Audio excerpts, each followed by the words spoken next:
Sharu.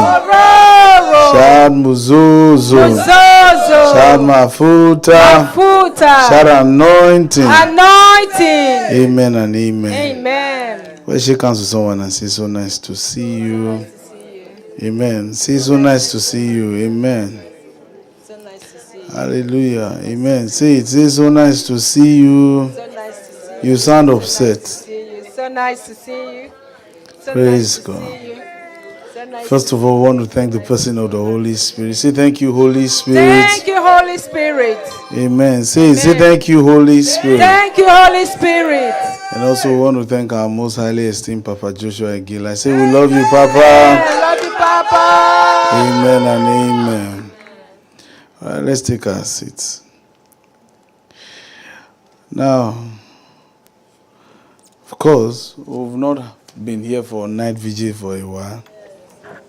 So which means this particular night vigil is a special one. Amen. It's true. It's true. Actually, we were studying concerning something that we had anticipated we would teach here.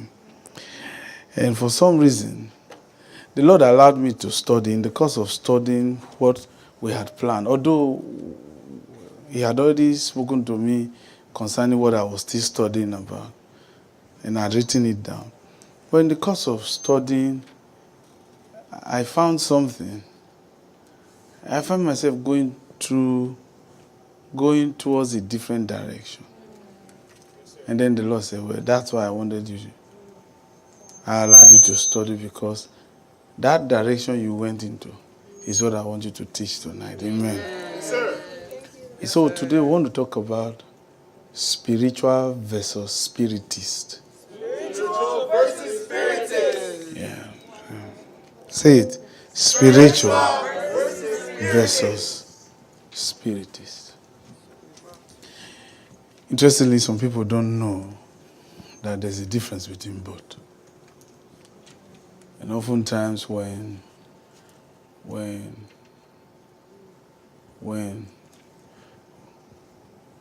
we see a spiritual person, we are likely to describe such a person as a spiritist.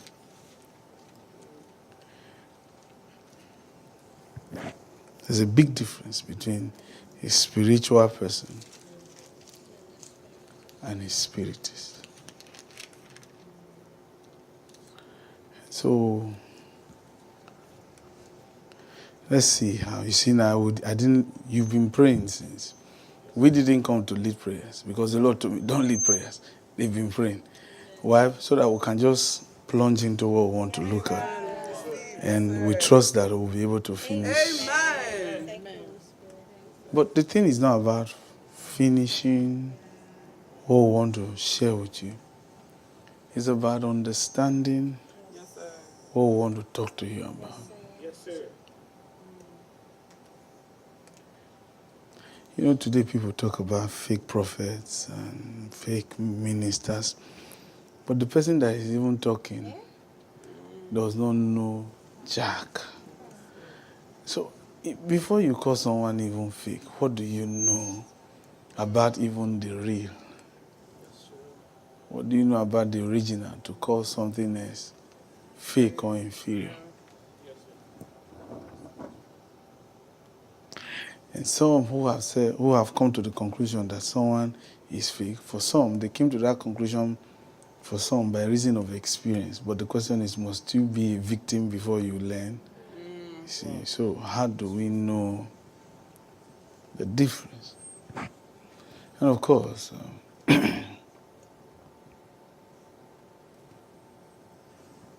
go to 1 Corinthians chapter 12. Let's read something.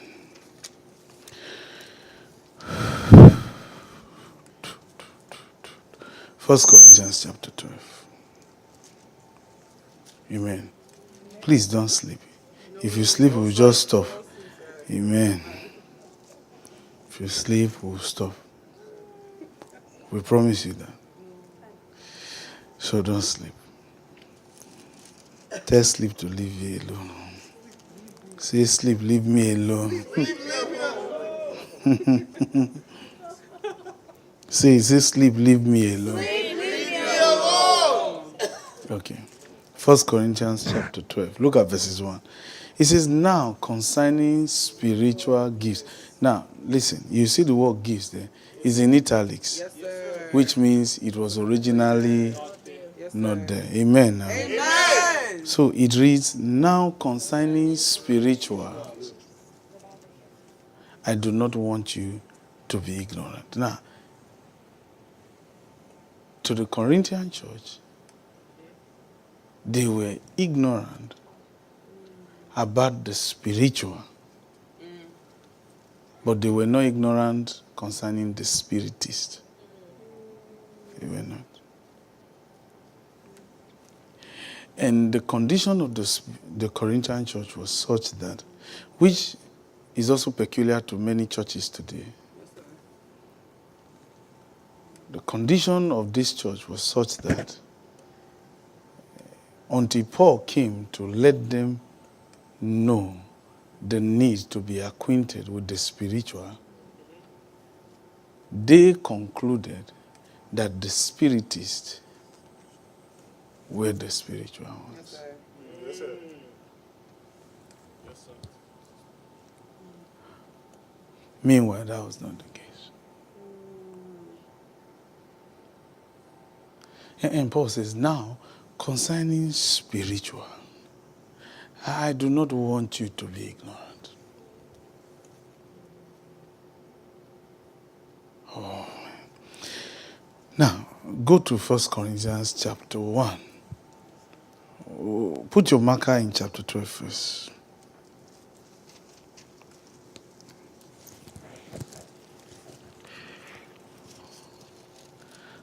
Read verses 7 of 1 Corinthians chapter 1. Can somebody read for us, please? 1 to go. So that you Read from verses 6 into verse 7. even as the testimony of Christ was confirmed in you. Yeah, talking to the church now, yes. So that you come behind in no gift. You see that? These people did not lack gifts. They did not lack gifts at all. But they were ignorant of the spiritual. Yet had gifts. So you see why this verses 1 is not talking about spiritual gifts. Yes, sir. Yes, sir. With reference to ignorance, because these people didn't even lack the gifts. Do you understand that? Yes, sir. But he says, now concerning the spiritual, I don't want you to be ignorant. Verses 2 says, ye know that you were Gentiles, carried away unto dumb idols, even as you were led, guided, directed, instructed in your life, until they came to Christ.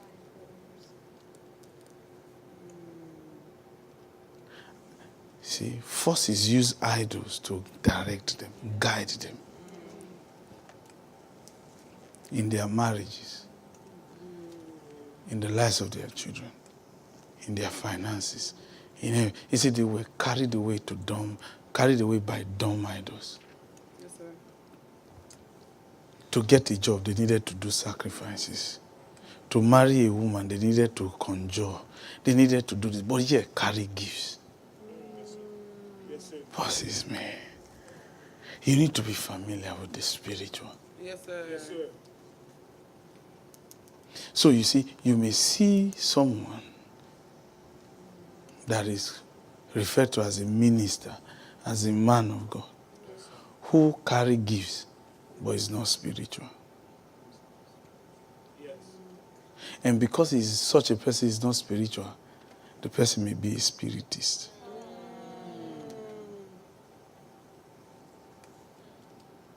But you see, it is even the one that is spiritual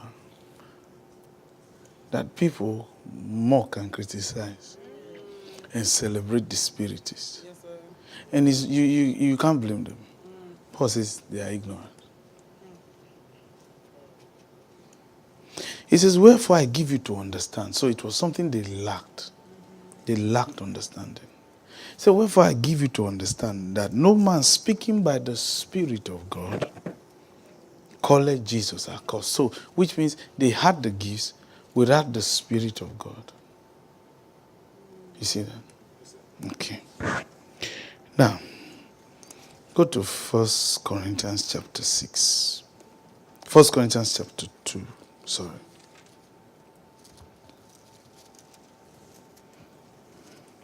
Please, let's be fast before you fall asleep.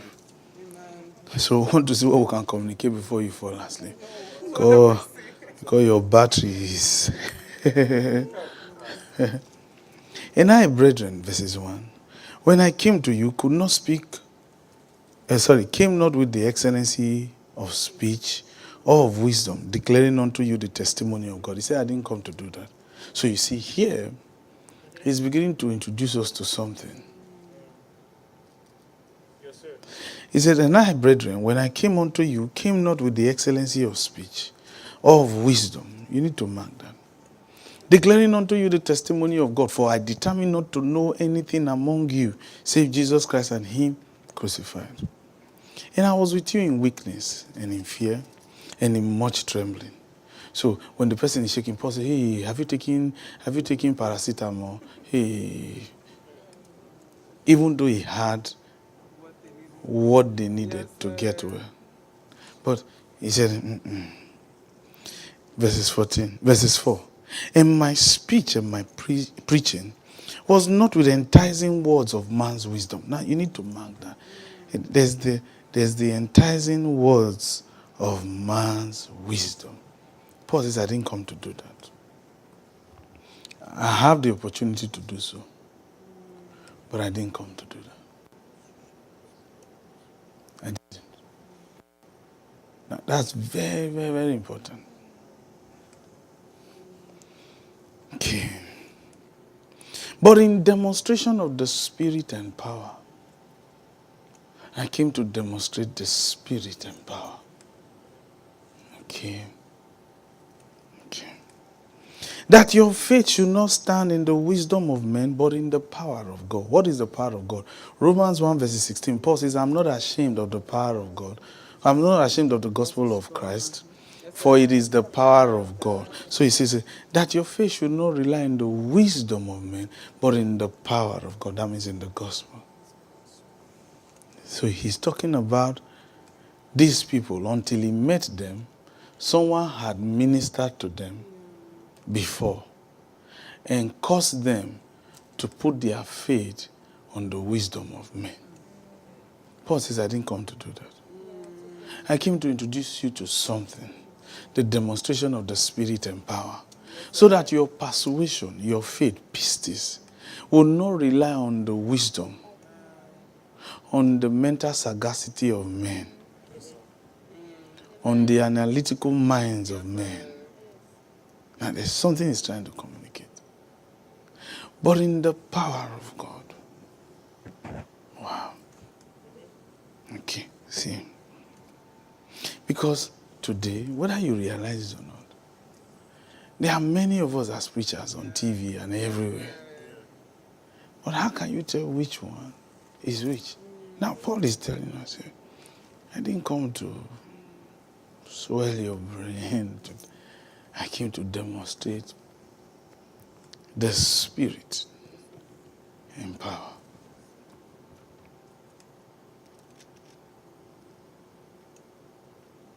So that your persuasion, your convictions, your decisions in your life, by reason of what you have seen, will not rely on the wisdom of men. So you will not be frustrated. Amen. That I did all that they told me to do, yet nothing is happening. Paul says, so that your persuasion will not rely on the wisdom of men, but on the power of God. Okay. See. Howbeit, verse 6, we speak wisdom among them that are matured. Perfect them means matured. So, to these people, he came to demonstrate the Spirit and power, so that their persuasions will not rely on the wisdom of men, but on the power of God. He said, but to this other group of matured Christians, we speak wisdom. So who are these people that he speaks wisdom with?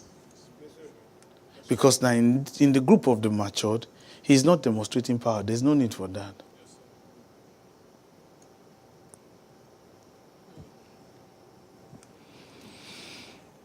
Because the matured, they can also demonstrate power too.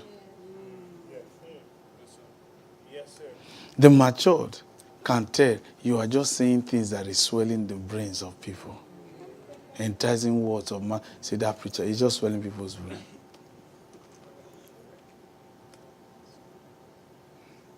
He says, but we speak wisdom amongst the matured. Yes, sir.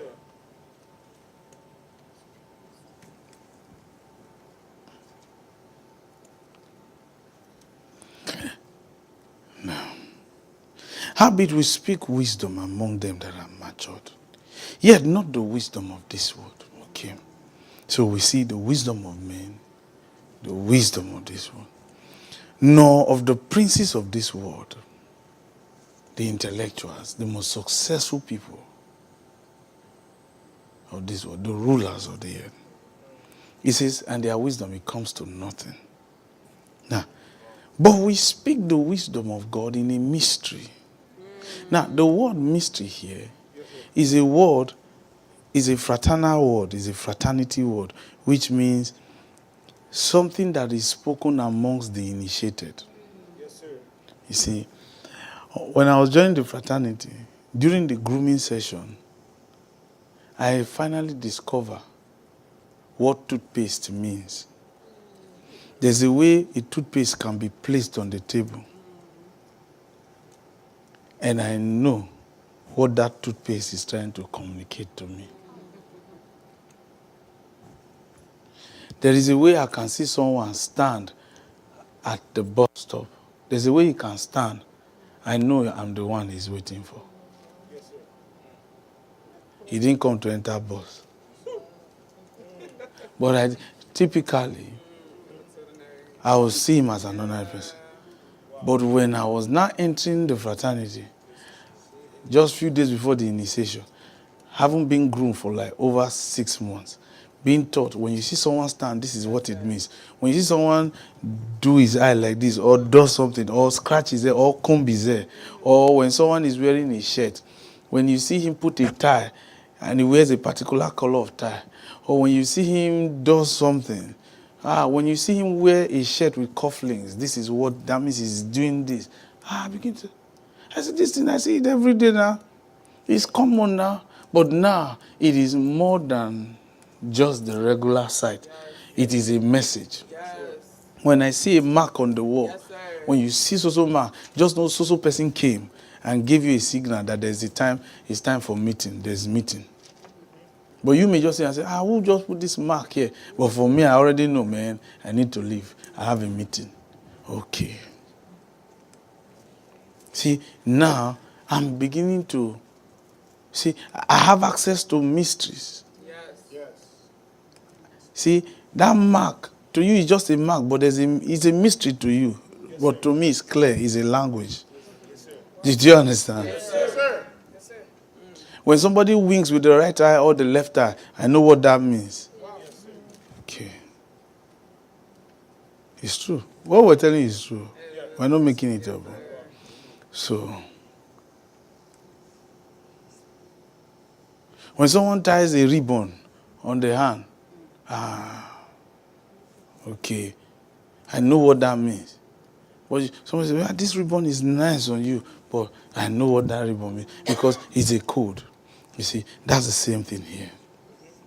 He says here, we speak the wisdom of God in fraternal language. That's what he's saying here. So Paul is telling these people, you have gifts, but you don't understand the mysteries. There are higher dimensions where we speak mysteries. You can manifest gifts, prophesy, call name of others. But some of us, we are already in a fraternity Yes, with God. sir. Yes, sir. where we understand God's language. We can see the way a rain falls, and we know God is trying to communicate something. There's a way thunder can strike, pa, pa. Someone say, it's going to rain, but God is talking to me. Yes, sir. Do you understand? If you read John chapter 12, the Bible says the thunder, when God was talking, when the Father was talking to Jesus, the people heard thunder. So some of them were saying, it's the voice of an angel and all that. You see, that would tell you they were very immature. So they needed to see the power of God. The best you can offer those kind of people is to show them the power of God. But there is something higher than the power of God. Mystery. Mysteries. He said, this one is speaking. We are talking to each other. We will never forget the day our Papa said, see your people, do they understand what you teach them? He said, they are not in your levels. And it was very heartbreaking to know that the people who've been teaching for 7 years really have not even come close. Our Papa said, they are not those that I'm telling you, they don't. They don't understand what you are saying. Well, it's okay.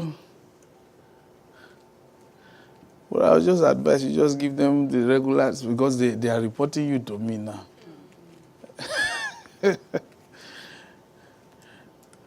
And I have no problem with your teacher. I understand perfectly what they are saying. But since they want the regular stuff, they love religious bondage, give it to them. That's what my Papa said to them. See, so those kind of people, they can understand the language of when you lay hands and you see a demon manifesting. That's what you say, that man is a great man of God. Paul says, some of us in a particular league, we will speak the wisdom of God in a mystery. Because if you don't understand the spiritual, whatever the spiritual does, you will call him a Satanist.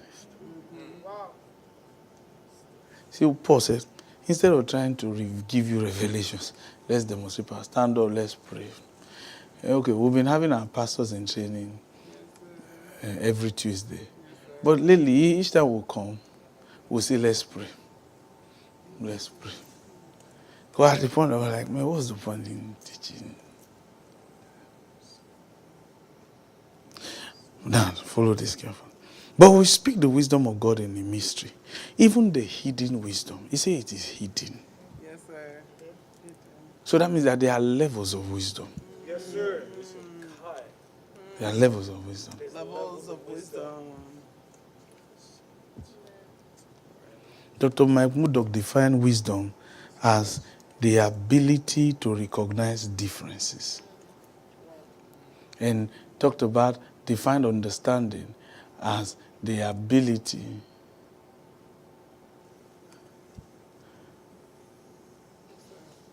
to appreciate differences, to value differences. So wisdom is the ability to recognize differences. Understanding is the ability to value differences. Then he says honor is the ability to appreciate differences. And that's the truth. Here he's talking about degrees of wisdom. There are differences in wisdom. He says there are hidden. So even among the mature, there are still some who cannot have access to the hidden. This one is for the inner carcass. It's like Jesus with the 12 disciples. Then he had 3. Then he now had Peter. He said, Peter, while the others were still eating fish, he said, Peter, follow me, let's talk. John was still following. Do you understand? He brought him. He says, even the hidden wisdom which God ordained before the world, unto our glory. Okay. So that means that there are some of us that have been specially recruited, that God has said, this one must have access to what. When Jesus visited me in Brooklyn, he told me, he said, because of the people I've chosen, I've brought you here to teach them. But it is whether or not the people know. Some of them have left. Some of them have left the ministry. Some left. Okay now. Which none of the princes of this world knew, for had they known, now those who are speaking with the enticing words of all man's wisdom don't even know. For had they known, they would not have crucified the Lord of glory. As it is written, I had not seen nor ears heard, even neither have entered into the heart of man the things which God has prepared for them that love him. Okay. But God has revealed them unto us by his Spirit. So there are things that eyes have not seen, Yes. ears have not heard. Yes, sir. It has not even been revealed to the heart of men. He said, but God has revealed it to us. So that means the us that these things were revealed to, we are no longer men. Yes, sir. Yes, sir. Because by reason of this thing that has been revealed to us, we cease being men. Yes, sir. There is a knowledge that we had access to, and we stop being normal. Yes, sir. So when you see some of us behave normal, it is because of you. But in our own carcass, Yes, sir. there's a way we behave. Yes, sir. We know we are not humans. Yes, sir. Yes, sir. Isn't it amazing? People were attending church services. The churches were packed full in Asia Minor, which is Turkey. Here, John, who did not attend church, is the one the angel visited and was reporting the churches to him. Yes. They did not have access to the hidden wisdom, John. And the angel told John to write to them, he that had ear. So they didn't have ears to hear. Even when when John now wanted to prostrate before the angel, say, I'm your fellow brother. So you see, he had access, had access to the language of angels. Such that thunder spoke, and he was told to write what thunder said. Do you understand? Hidden wisdom. Hidden wisdom. John. So such a person, you couldn't call him a spiritist. He had entered a realm, Yes. into a realm, I receive. such that he can go and meet an angel Yes, sir. who was suspended between heavens and earth in Revelation chapter 10 to collect a book and eat it. I receive. Do you understand? Yes, sir. Some mysteries. Mysteries. It's my time. It's my turn.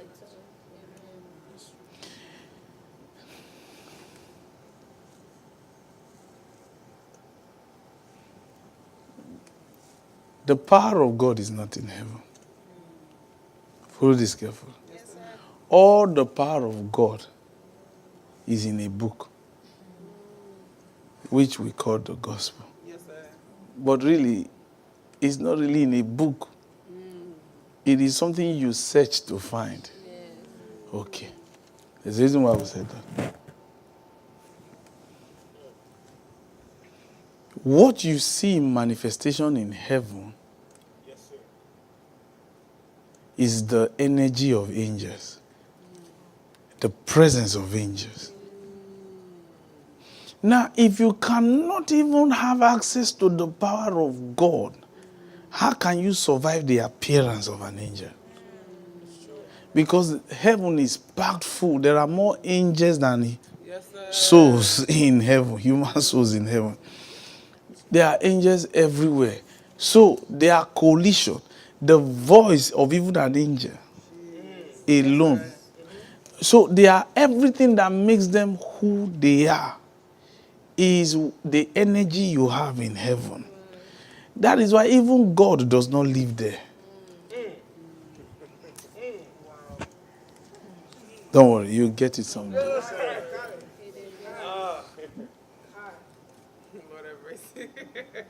Even God. Yes, sir. Didn't you read? He said you shall receive power.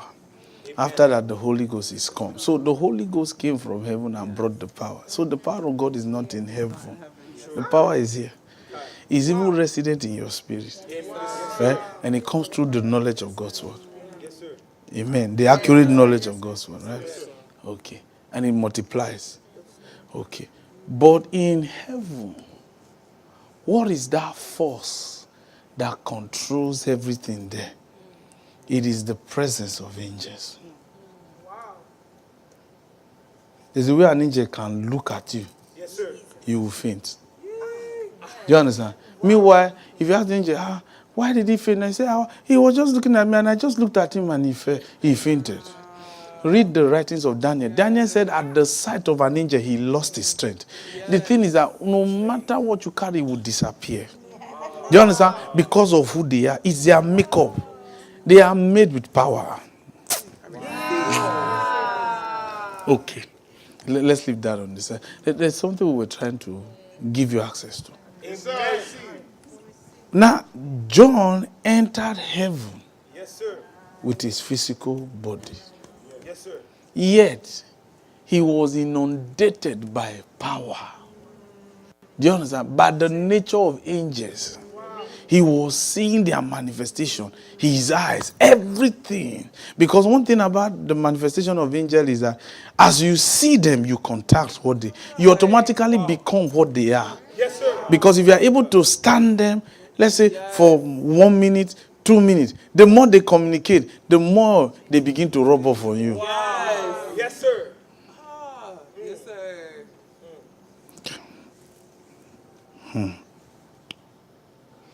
Okay. All right, let's show you something. He says, but God has revealed them to us by his Spirit. Amen. For the Spirit searcheth all things, mark that. Yea, the deep things of God. So, some are in the corridors of the wisdom of men. Paul says, when I came into their midst, I deliberately decided not to continue that way of that kind of teaching. Jesus died for you. He will save you. He will come. Paul says, I came to demonstrate power. But Paul says, in case you don't know, that's not all about me. Yes. When I meet my league, Yes, sir. we speak wisdom. Although even amongst us, there are degrees.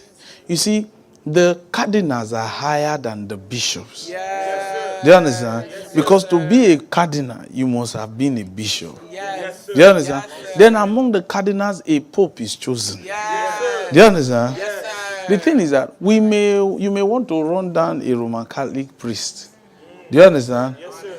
But attend their ceremonies. Yes, sir.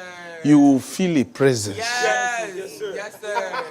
I have been there before. It's very divine. Yes, sir. When you come among Catholic priests, Yes. you will know that Right. this one, Yes. he may be reading mantle, he may be doing this. He knows his ranking. Yes. Yes, sir. Yes, true, sir. That the Pope went to a Muslim country Yeah. Yeah. and he had service. Muslim attended church service. Which man of God has done it? They declared national holiday. There's something about that guy. Yes, sir. You don't understand?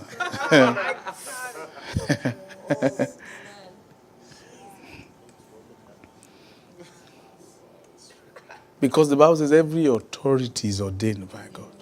Yes, sir. Whether you like it or not, it's God that ordained it. Okay. He says, but in our ranking, the reason why we use the cardinal, the bishop, is that there are rankings amongst them. Paul says, amongst us, the spiritual, the matured, there are rankings. We speak wisdom, no doubt. He said, but there are some of us, even the hidden ones, spirits located them and brought the information to us. It's like John in the island of Patmos. Yes. The things that were happening, the things that already happened, and the things that will happen, they end. Everything that talks about the end of human relationship with God Almighty, John was the first person to know it. Daniel was the first. Daniel has gone. Now, John was the first. Now, the people were going to church. Yet, John knew their end. Yes. Yet, did not attend service. Yes, sir. Yeah. You understand? Yes, sir. So, in the churches, the angels were demonstrating power. Yes. Yeah. John did not need miracle. He did not need healing. Yes, it's true. But physically, where his body has entered, The angel said, please don't prostrate before me. Don't prostrate. Because the first time he saw the angel, when he turned, he felt like a dead man. The second time in Revelation chapter 4, nothing. He had become used to it. Do you understand? The thing is entering. He's entering. Now he can talk to the angel. To the extent he went to meet an angel and said, give me the book. Do you understand? You have legs to go and meet. You have the boldness to tell. Do you understand? He's hearing voices talk. Go and do this. Go and do this.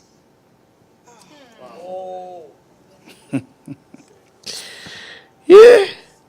Came and saw 24 elders prostrate before the throne, yet he was standing. They were prostrating, he was still standing.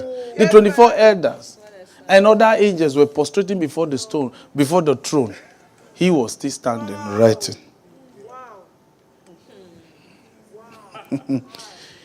And he went with his physical body, not spiritual body. Do you understand? There are access. The thing is not, the heaven you are trying to go, he went and came back. Do you understand? Exactly, sir. So it was not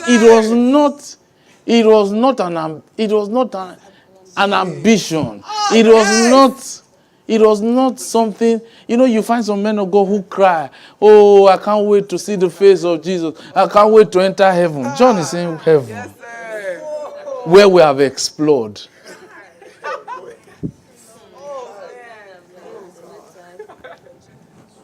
We entered there, came, did not even beg the angel, please, I want to stay. Only a novice will go and say, I don't want to come back again. No, it's John is in heaven.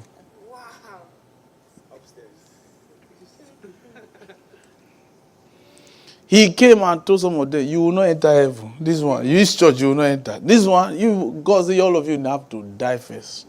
The Smyrna church, he told them they all have to die. I mean, he was deciding their destiny. Yet his own birth, no angel spoke about it. Jesus came calling Peter. He just followed Peter. Jesus did not call John. Read Luke chapter 5. There was no calling. He was just a good friend to Peter and followed Peter. Yet he saw the end. What Peter, who was called, never saw, he saw it.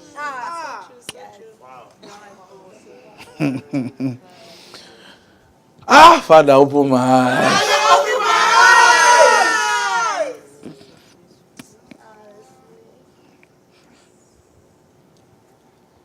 So, sometimes when you talk to some people, what is your dream in life? When they tell you their dreams, beautiful.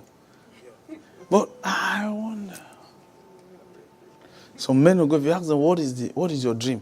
Oh man, I can't wait to make it to heaven. Today, you hear men of God say, remain rapturable. Remain rapturable. It was never told in the Bible that we should remain rapturable. The Bible says we are citizens. Yes, sir. Yes, sir. I don't need to remain rapturable. I'm already a born citizen. Exactly. Philippians 3:20 says we are citizens of heaven. Does a citizen need to remain a citizen? No. So you say, remain rapturable. Brother, I don't need that. Pray that we make heaven. We don't need it. The Bible says we are citizens, except you are not sure of your citizenship. Because John didn't make that an ambition. Paul says we speak wisdom. You see, now that we're saying it, some people now will argue. Some people will get angry now. Some people will say we are arrogant. That's what our Papa told us. So see, keep what you know to yourself. Those that will accept it someday will finally come. Okay. No, if you say you are accepting it, what have you done with the one we've given you for 7 years? What have you done with it? That's the truth now. Where are the victories? That's the truth. You see why I say I don't like to waste my time. Anyway, let's continue. He says, but God has revealed them unto us by his Spirit. For the Spirit searcheth all things. Yea, the deep things of God. You can imagine how fascinated the Corinthian church were listening to Paul. Okay. For what man knoweth the things of man, save the spirit of man which is in him? He's talking about the soul of man. Even so the things of God knoweth no man, but the Spirit of God. That means man does not know. When he says nowhere, no man, it means man does not know the things of God except the Spirit reveals them to him. He said, now we have received. We have received. He's not talking about everyone. He's talking about him and his matured league. We have received. God. We have received. No, he's not talking to you. He's talking to me and Bro.Osi. He says, we have received. No, he's not talking to you. See, Paul is talking to me. And I'm part of the we. He says, we have received. What have we received? Not the spirit of the world. So the world has a spirit. Never forget that. So you hear, have you noticed? The Spirit of God. Now we hear the spirit of the world. W-O-R-L-D. The Spirit of God and the spirit of the world. Okay. He says, now we have received not the spirit of the world, but the Spirit which is of God.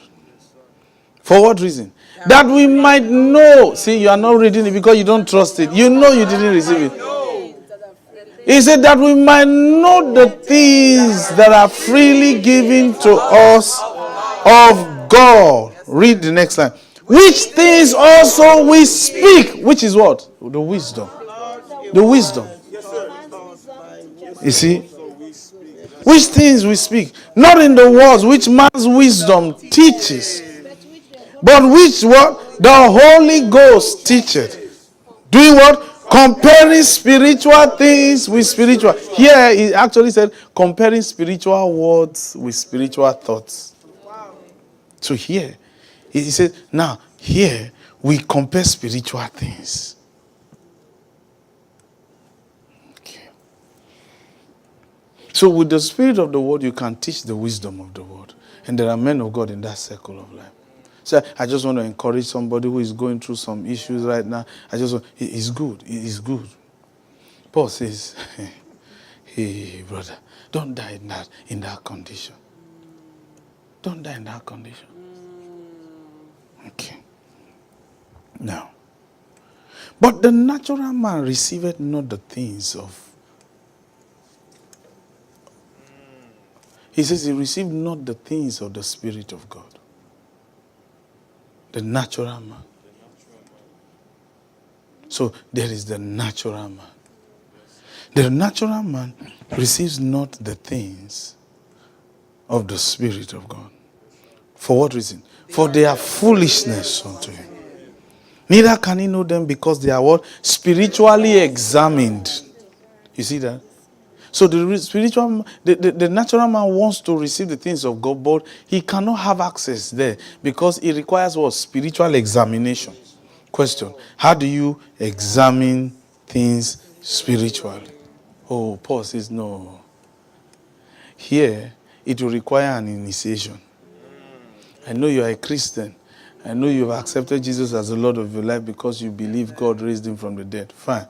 He said, but when it comes to the deep things of God, the things God has given to us freely, he says, it takes the spiritual man to examine things. Because you can still be natural. Traditions have you not seen many Christians today? Tradition has eaten them up. They want to understand deep things of God. No, the only thing that may look spiritual that they may have access to is what a spiritist offer them that looks like God. See? Because the best God can even offer a spiritual man is wisdom. Yes, sir. Okay.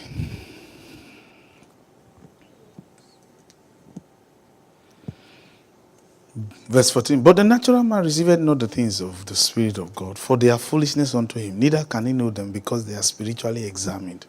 But he that is spiritual. Now, notice that this is the part we really want you to go. There is a he that is spiritual. Paul says concerning that spiritual guy, don't be ignorant of him. See, you didn't get it. Remember where we started reading? In 1 Corinthians chapter 12. He said, now concerning the spiritual, I do not want you to be ignorant. When he says the spiritual there, he's talking about a person. Yes, yes, sir. Yes, sir. It's not about what the person has come to teach you. It's about who the person is. Yes. Yes. For instance, you see, you may be excited with what Bro.Osi teaches you. But who is Bro.Osi? What does Bro.Osi know that makes him who he is? Paul says that should be your interest. Yes. Wow. Not what Bro.Osi comes to teach you. Wow. But who is he? Why does he have the kind of mind that he has? Why does he see things differently? Who is he? How does he have there are folks here, there are some here. We all live together in the house. Ask them, really. It's not as if you really see me carry the Bible when I say I'm doing Bible study. You can ask them. They don't really see me do Bible study. Yes, sir. You will not see me carry Bible and I say, I'm studying my Bible in the house. It's good, though. But if you ask them, they can tell you, in fact, some can tell you, I've never seen Bro.Osi say he's carrying the Bible he wants to study. If you see a Bible before me, it has been there since. Because it is not the Bible that makes a spiritual man. It is what the Spirit has to bring from God to Bro.Osi. That's what I'm waiting for. And he can bring something while I'm watching TV with you. So you can stay with me, you may not see me pray, but I'm not there with you, even though I may be there with you. Do you understand? Yes, sir. Paul says, but he that is spiritual judges all things. So you see, a spiritual man has the right to analyze everything.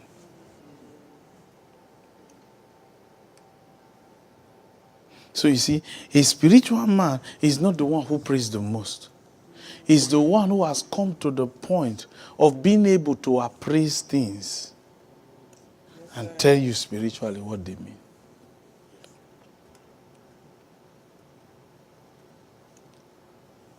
You see why such a person does not use the Bible? Because the Bible is not even a spiritual book. Yes, sir. The Bible talks about spiritual men. We're reading from the Bible. Yes. The Bible talks about spiritual men, but that doesn't mean the Bible is a spiritual book. Because Satan spoke in the Bible. Yes, sir. Demons spoke in Yes, the Bible. sir. Foolish men spoke in the Bible. Same as wise men, including God too. The Lord of all. No, it says the spiritual man appraises all things. Amen. Amen. Then read. Yet he himself, Is judged of no man. you can't query him. Who are you, natural man? You want to query what the spiritual man does. See that? So here, we want you to notice something. There is such a thing called the spiritual man. Now, what has been erroneously taught in the past, what has been taught in error in the past, is that once you give your heart to Christ, you have become a spiritual man. No, Paul was talking to Christians here, yet he said he could not even speak spiritual things to them. These were already Christians. Yet could not communicate spiritual things. So you see, that you are a Christian does not mean you are a spiritual man. It is when you come to the point in your life where you are able to have access to the deep things of God, not the one a man of God revealed to you, but the one Spirit brought from God to you. So you see, there are spiritual men don't live by what the Bible says. They live by what the Spirit came from the depths of God to come and reveal. So there is a spirit that comes out from God to bring a secret, then goes back again. He says the deep things of God. So there are shallow things of God. There is the deep things of God. The Bible says, he that dwelleth in the secret place of the Most High shall abide under the shadow of the Almighty. So there is the shallow things, there is the shadow of the Almighty, then there is the deep things of God. There's what you call the hollow. Okay. Now, read the last verse there. There's a reason why we. Has known the mind For who had known the mind of the Lord, that he may instruct him? but we have the mind Now, of Christ. notice when you see here, he said, who has known the mind of God, of the Lord, to instruct him? The word Lord there, the Lord there being referred to is the spiritual man. The spiritual man has come to the corridors of lordship. Yes, sir. Yes, sir. Yes, sir. He said, so who are you to challenge him? Okay. So, mark that. There is who you call what? A spiritual man. Listen carefully. Right? There's what you, please answer now. Yes, sir. There's what you call the spiritual man. Yes, sir. Right? And that one does not come to necessarily tell you what you like to hear. That's the trouble many of you have with me. And that's the truth. That one will teach you some things, you get upset. And you shout and hope. Then you go and say, that thing you said, I think, and you can, meanwhile you have access to me. Just come, ask me questions. We will explain it to you. No, you go and, it's not right. You see. But if you come and say, Bro.Osi, I want to ask you, this thing you said this, and can you explain? Then I'll be glad to. If I don't have the time, I'll tell you, okay, fine, let's meet on studio, and you can be sure. I'll explain it to you. But you are not asking questions, you just jump into your conclusion. So you see, I'm not even encouraged to, even some of the wisdom that we have, we are not encouraged to share them with you. But it doesn't mean that I'm not a spiritual man. So here you see the condition a spiritual man is. A spiritual man is not someone who will bring you something you like to hear. Wow. Yes, sir. And he may not bring you something that is even in the Bible. He will bring you things that are coming from the depths of God. Yeah, God is not a Bible. Hope you know there's no Bible in heaven. Yes, sir. The Bible says books are opened, and Bible is not one of them in heaven. Bible is man-made. I hope you know that. Don't think God dropped a Bible and said, take, man, live by it. When they say, the Bible is the manual for man, the Bible is not. Because if the Bible is the manual that man is to live by, then God would have given Adam one. No, what God needs from man is instructions. Obedience is to instruction. Jesus said, when you were young, you did what you liked. Now that you are much older, you surrender for another to lead you even to the place you do not wish to go. So what God needs you to live by is instructions that a superior will give to you. Yeah. Not what the Bible says.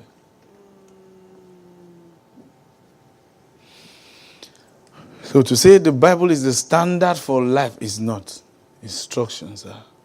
And it matters who gives you the instructions. Yes, sir. Anyway, see, you will not disagree. Now you are feeling sleepy now. Okay.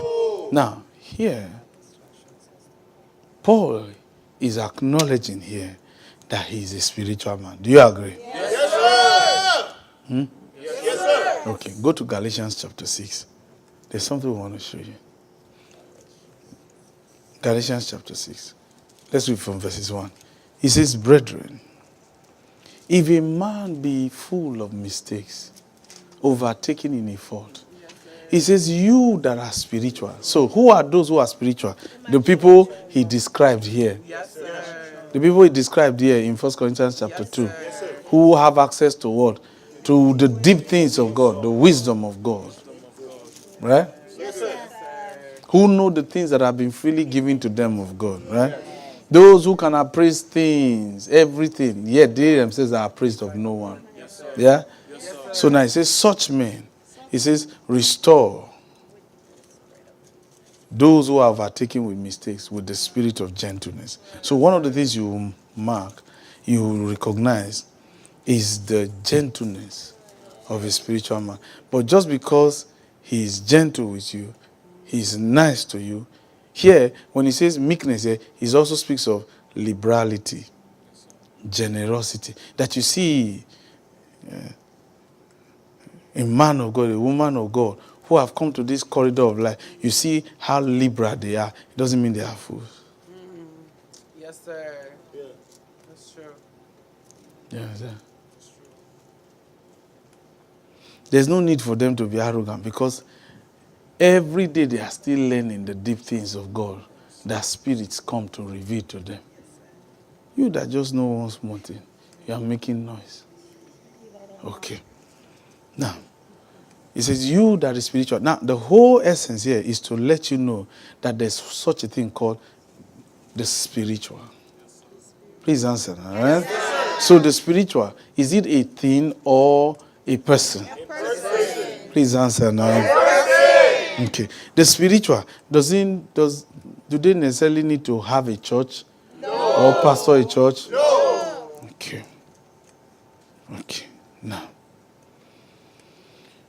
No, go to 1 Samuel chapter 28. 1 Samuel chapter 28.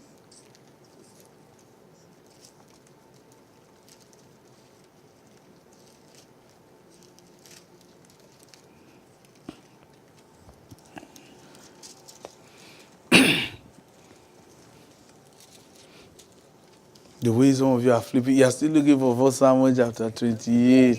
He see what sleep is doing. We thank God for Pastor Eunice. As she does night vigil with our folks here. Amen. Praise God.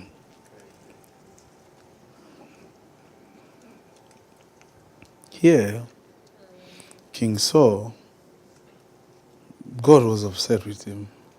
God was not pleased with him. God refused to talk to him. Not because God didn't really want to talk to him. What he was asking God for, God already solved because he needed God to help them win. Meanwhile, King David was in the camp of the enemy to fight on behalf of King Saul. Yes. If you read chapter 26 into chapter 27. But King Saul didn't know it. Okay, verse 6. And when Saul inquired of the Lord answered him not, neither by dreams, nor by Urine, nor by the prophets. Urine there, you know what Urine means? The Eurotondom, right? Yes, sir. The robe of the high priest had 12 stones, which was called the ephod, right? And if someone comes and says, the Lord spoke to him, if he narrates what the Lord said, if the Lord truly spoke to such a person, the stones will begin to glitter. Then that's how they confirm that the Lord spoke what the person narrated. But if the person said the Lord spoke to him and he narrates whatever he said the Lord told him and the stones don't glitter, then they know he lied. So the act of the stones glittering to confirm that it was the Lord or not is what is called Urine, Eurotondom.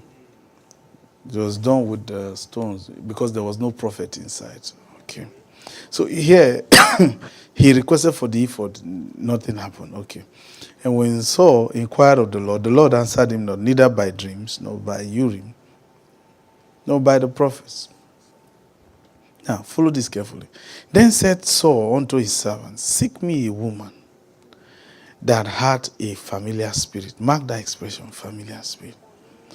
That I may go to her and inquire of her. And his servants said unto him, behold, there is a woman that had a familiar spirit at Endor. And Saul disguised himself and put on other raiment. And he went, and 2 men with him, and they came to the woman by night. And he said, I pray thee, divine unto me by the familiar spirit, and bring me him up, whom I shall name. Anyway, the woman said to him, behold, thou knowest what Saul had done. He had cut off those that have familiar spirits and the wizards out of the land. Wherefore, thou layest thou a snare for my life to cause me to die. Now, this is even presupposedly a witch afraid that a man like King Saul could kill them. It's amazing. So even witches fear.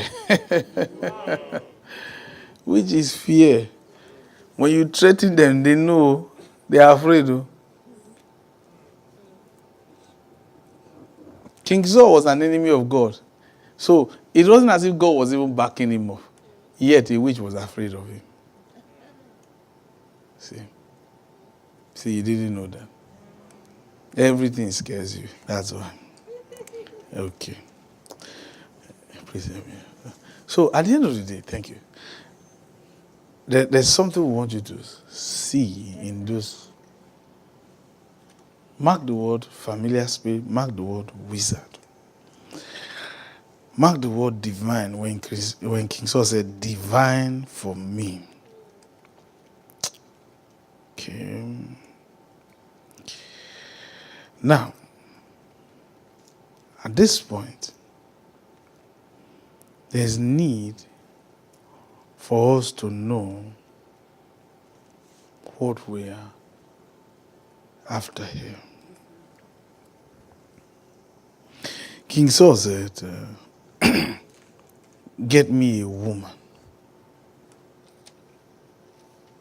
He was not interested in a man. But he said a woman. There's a reason. Not because women are prone to witchcraft. No.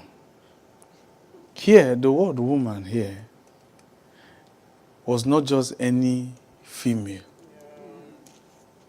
The focus here, when he says woman here, the focus was on a married woman.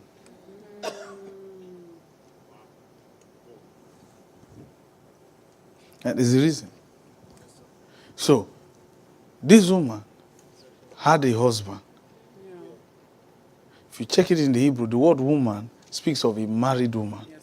He specifically said, get me a married woman who can operate like this.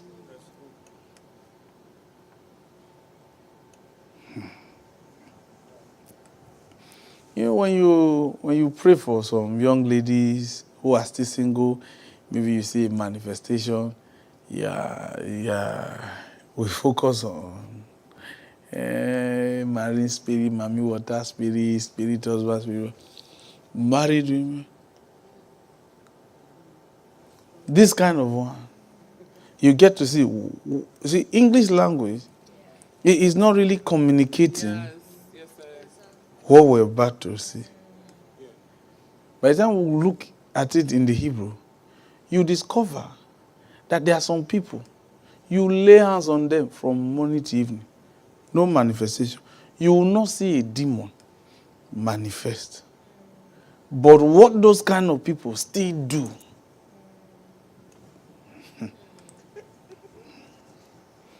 so here, this kind of woman, if you bring her to us, for instance, to lay hands on her, you will not see a manifestation. You will not see a demon. You will not see any occultic power at all. And there's a reason.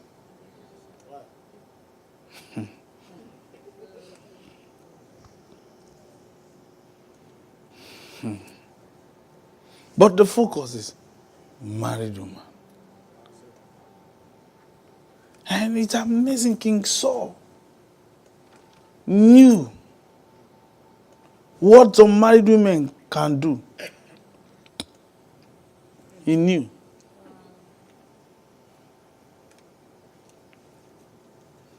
This woman was married. The husband is not into her business. He's not in her practice. King Saul said, go and get me a married woman who has an understanding of this thing. The point here is that King Saul said, I've tried the legal way, the prescribed order in which I can communicate with God. So God is not willing to communicate with me. Now, let's see how we can corner God. I must still get to God. Yes, sir. I must reach God. Yes, sir.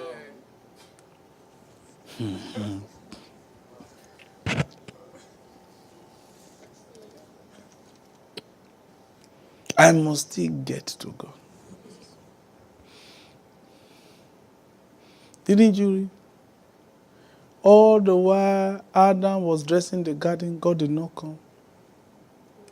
It was after the woman and done what she made Adam do, that God now came. Married woman. You don't understand. So married women don't even know who they don't know exactly. They don't know. There's a way a married woman can do something. Even God will come and say, please. Please.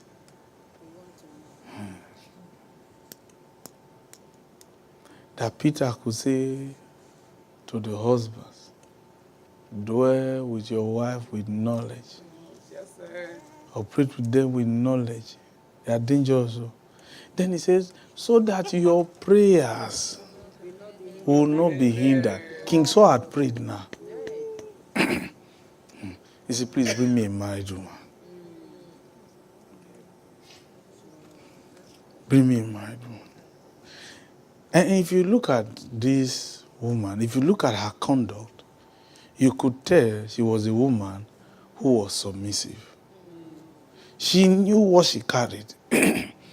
But you will never see where she was unmarried. And she did not use charm to keep her husband. She didn't need charm. This kind of woman did not do charm. So she didn't need charm to keep her husband. She didn't need charm. Even with her abilities, she was still submissive to her husband.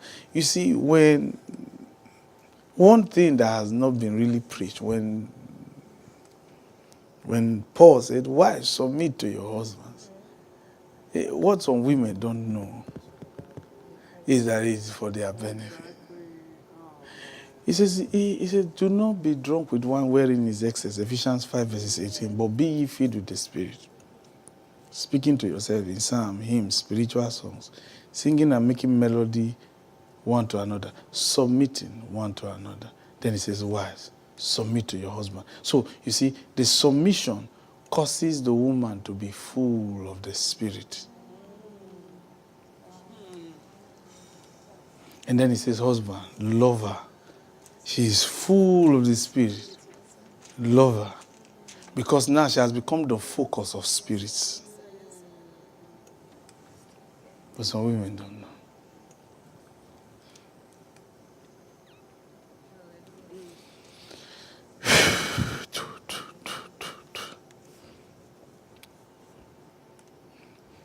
Yes. You see, married women with abilities like this, the reason why they seem to be more potent than single ladies is that single ladies are slaves. Single ladies with this kind of ability will become slaves. But married women, every spirit answers to them. But they don't know. So, but today is not the class for that, so we're not focusing on that. Let's show you something. But then again, it matters which husbands we are even submitting to, because sometimes there are some husbands, he just say, brothers, he say, see now, see the person you want me to submit to. Well, but sister, you should know the kind of person you were marrying. Because what's the point marrying a man you know you can't submit to? But anyway, it's between both of you. It's not, I'm not part of it at all. Thank God for you people. Anyway, let's explain some things to you.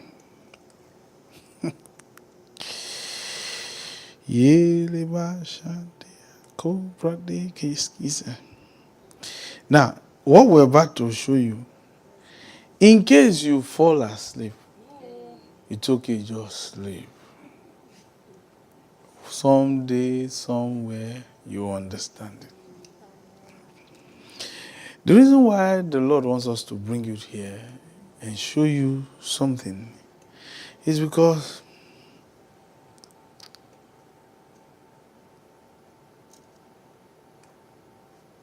you see,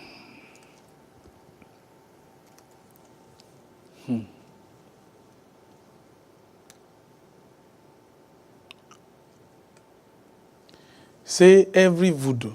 Every voodoo. Say Every voodoo. every voodoo. Every voodoo. No matter how it's done. No matter how it's done. It's still done. It's still done. To get to God. To get to God. Wow. Every voodoo. No matter which country you are doing it for. No matter how you try to do it. It will still land on God's table. Every voodoo ever done is to God. Every voodoo ever done. That's why Paul says, if God be for us. You don't know God is for you. That's why. If God be for us. If God be for us, Who can be against us? So you see, when someone is trying to do voodoo, you don't know who is trying to do voodoo to. Someone say, no, when they do voodoo to demons. No, voodoos are not done to demons. It is sacrifices that are given to demons. There's a difference.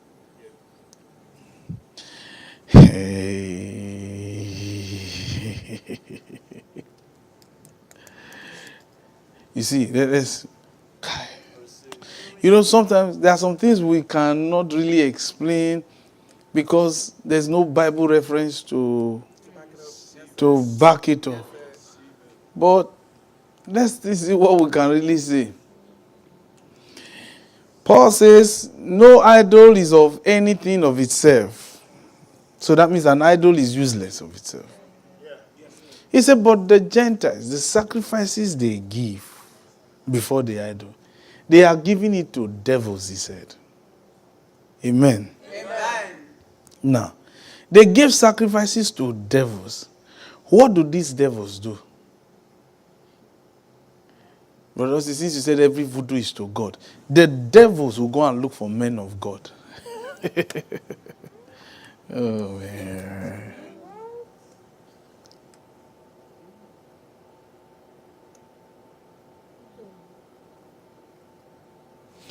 See, when a man of God rebukes,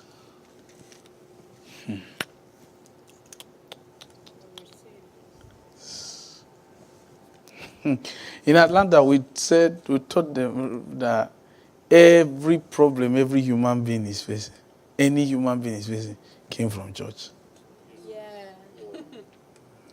Yeah. Every problem. Yes, sir. Whether you come to church or you don't come to church. Someone says something and the thing located you. Do you understand? Or your relative did something. For instance, you did something to me and I got so provoked I cursed your generation. Whether your daughter is in Connecticut, she's cursed too. Lord have mercy. Do you understand? Yes, sir. Then she goes to see a voodoo priest or they take her to a prayer house and all that. Maybe the demon, the curse. Because when a man of God curses, a demon is attached to. When a man of God is blessed, blessings are attached to. So if a man of God is saying he wants to cast out that demon will come back. The man of God can reassign him again.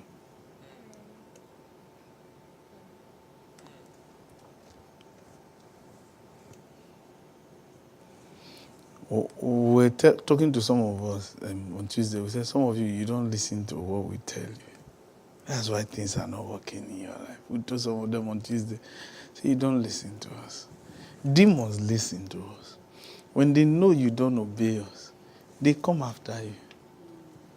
You don't. We say, okay, fine, do this thing. You didn't do it. They will come after you. They obey us. Why? Because they want our favor. They need our favor.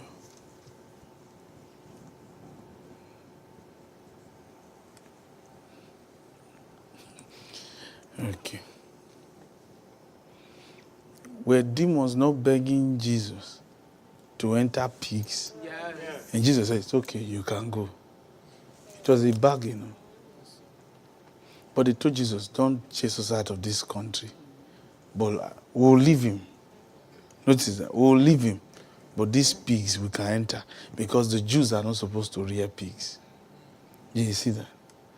So when the demons can tell when you're in disobedience and attack you. The Jews were forbidden by the law to rear pigs. But the Jews were rearing pigs. So the demons said, sir, let's enter this pig. Jesus said, enter. You don't understand? Jesus told demons, over 2,000 demons, to enter pigs. So that means if you are doing a business that God does not want you to do, a man of God does not know you, a demon can tell him, allow me to go and, okay, you want me to leave Brother Nusa? I'll leave Brother Nusa. Allow me to destroy that business. You know that person is not supposed to do. The man of God can say, go. Meanwhile, the man of God does not know you. And you will see one sweep, whoo, business collapse. Because a man of God does not know you. But demons know you.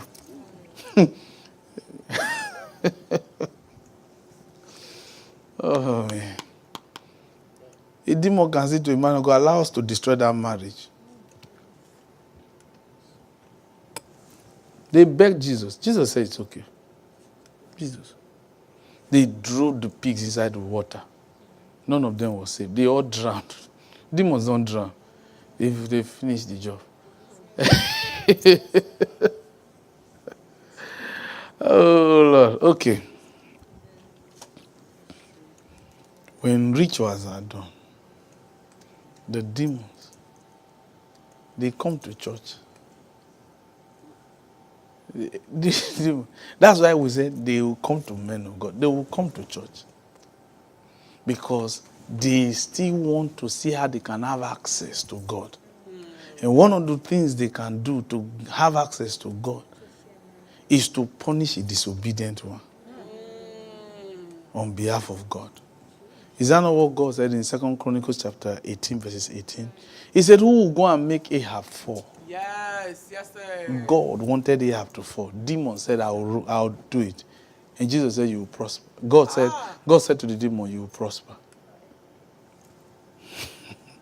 Even the prophecy of men of God, demons make it happen. Elijah prophesied, King Ahab will be killed. Dogs will lick his blood. It took a demon to make it happen. No angel could make the prophecy. So there are prophecies that angels cannot make happen. Demons have to make it happen. So men of God need demons. Yes, sir. Yes, sir. You say, why would you be preaching this? See, it's a mystery you don't understand.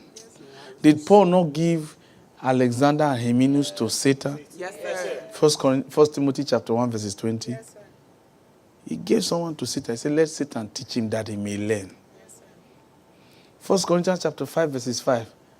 He said, I heard somebody took his father's wife. He said, now give him to Satan. Wow. Let Satan destroy his body. But let his soul be saved. After a year, Satan tormented the guy for 1 year. After a year, Paul said, now reinstate him. Satan, leave him alone. After 1 year. That's what I was saying. Even demons, every demon, every ritual you do, the demon is looking for a man of God. He knows which man of God to go to. Wait.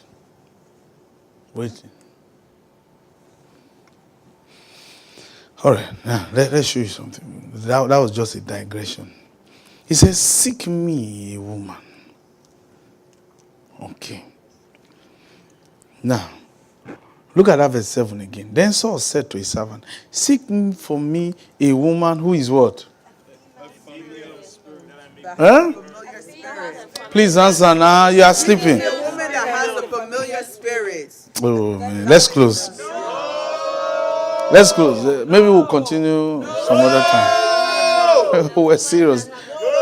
A woman that has what? A familiar spirit. A woman that has a familiar spirit, right? Yes, sir. Okay.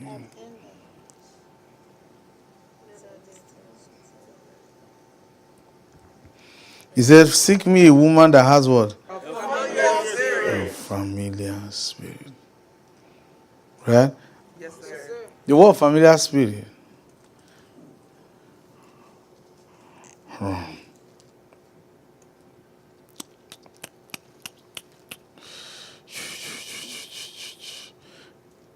Is the word Bala.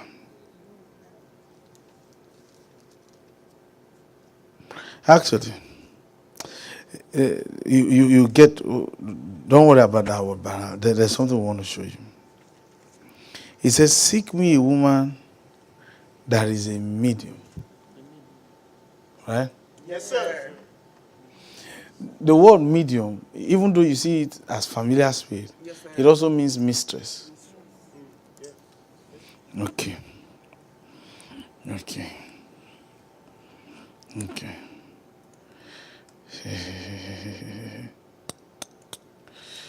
Okay. Now, here, please look up. Yes, sir. It says, "Seek me a woman who is a medium at Endor." Now,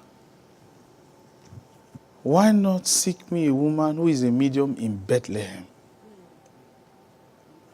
Why not seek me a woman who is a medium in Gilead? Yes, sir. Because in the whole of Israel, the Bible did say, the sacrifices shall be brought to the place that the Lord himself shall choose. Now, even though God was the God of the Jews, there were places God himself will not come to. God left it for the forces of darkness to take advantage of.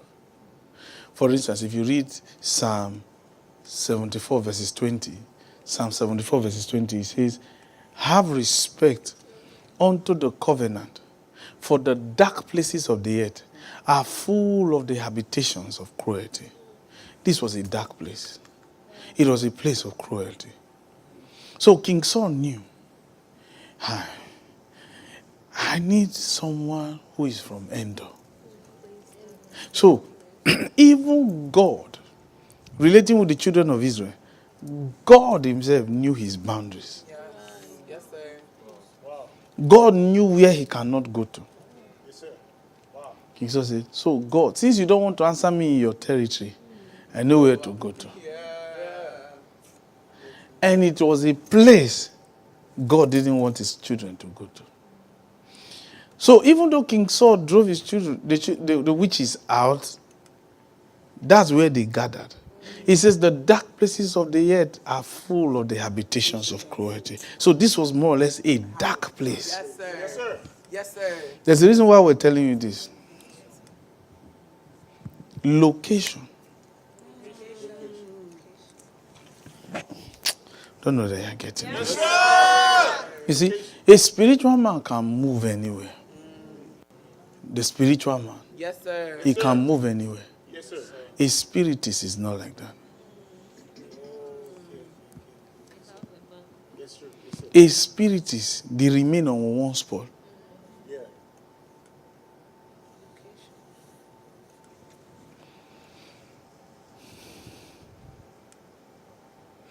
See, there are people who say, "Oh, Papa Joshua Gila is false.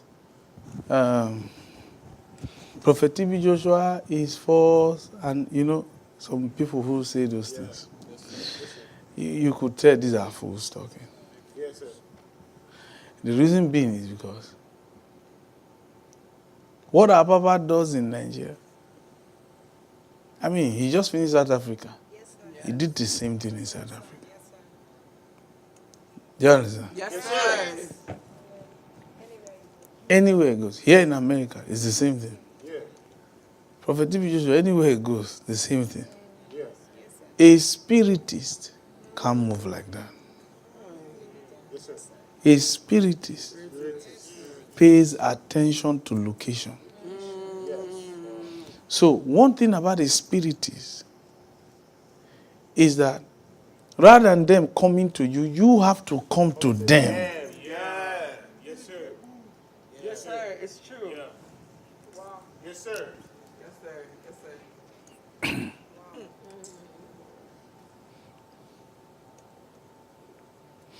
Even if they are moving to somewhere else, they know where they are going. Yeah. They know where they are going. Yes, sir. They know where to hold whatever they want to hold. And they know exactly where the spirit backing them has approved. Now, there's a reason why we're showing you this, because location is very crucial to a spiritist.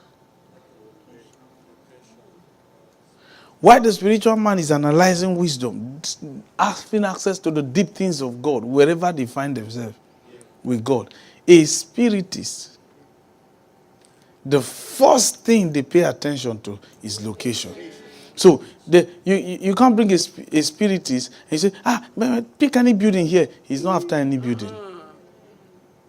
He must know which one, where. But you see, even though a spiritist does that, we Christians don't do that. It's true. Wow. It's true, sir. Where does the Lord wants me to go and rent a house? They don't care. The earth is the Lord's and the fullness thereof, the world and all that therein is. I can move anywhere and get a house anywhere. Didn't you read the book of Revelations? He says, I know your sufferings, I know your tribulations. I know even where you live, where Antipas even lived, where Satan dwells, he says. And Antipas was even killed in the place where Satan's throne is. He says Satan's throne is in a place. He says the throne of the wicked one is in a place. And that was where Antipas, my faithful martyr, moved to. And he was killed. And the particular church he was talking to, he says, you all clustered there, you are living there. So they all came to the throne of Satan to live, to have church. They didn't know they were actually in the domain of Satan. They didn't know. They didn't know. They did not know that they moved into the domain of Satan. And one of them was killed.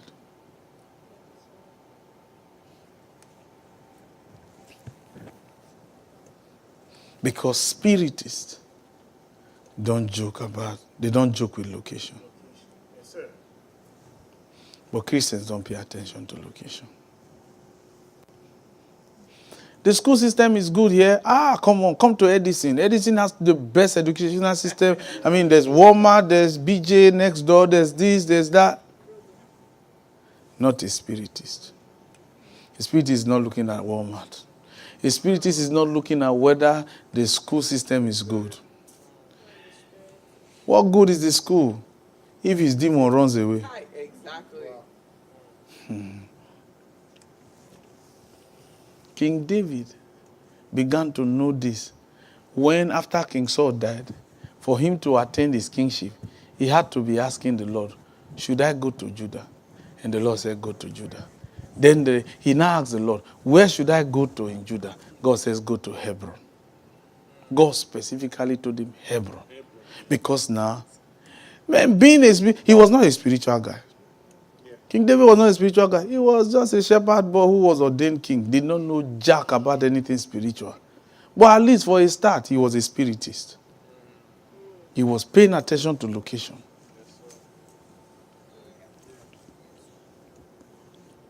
He started as a spiritist.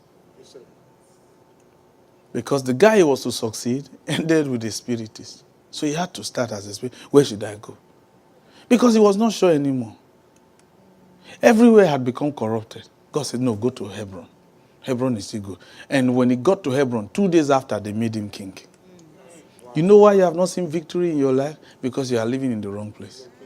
Wow. You have the right certification, but you are living in the wrong place.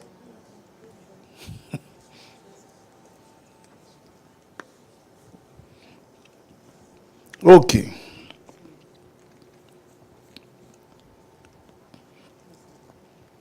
Let's show you something. Please wake up. Don't sleep now. Don't sleep. Otherwise, let's stop so that you can relax. So the Bible says he disguised himself and came to the witch, right? Yes, okay, now I want to show you something in verses 9. This is the part we want you to see.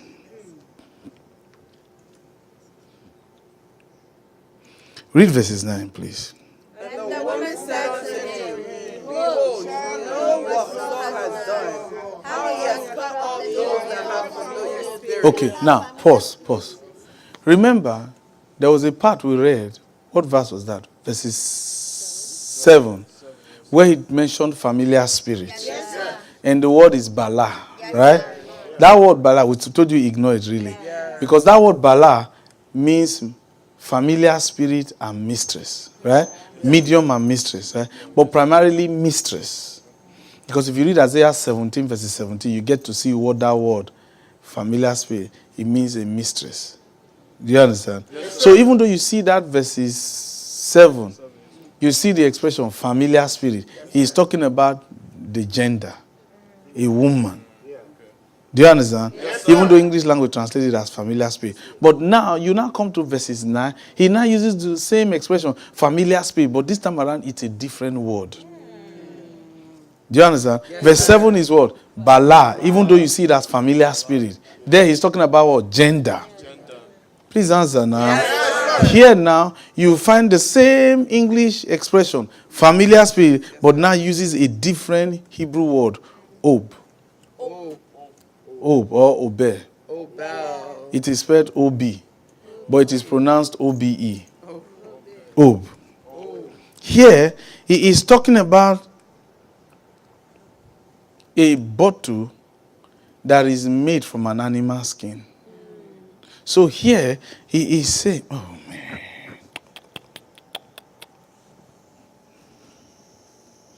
You see, oh, okay, please, look up, please, look up, look up.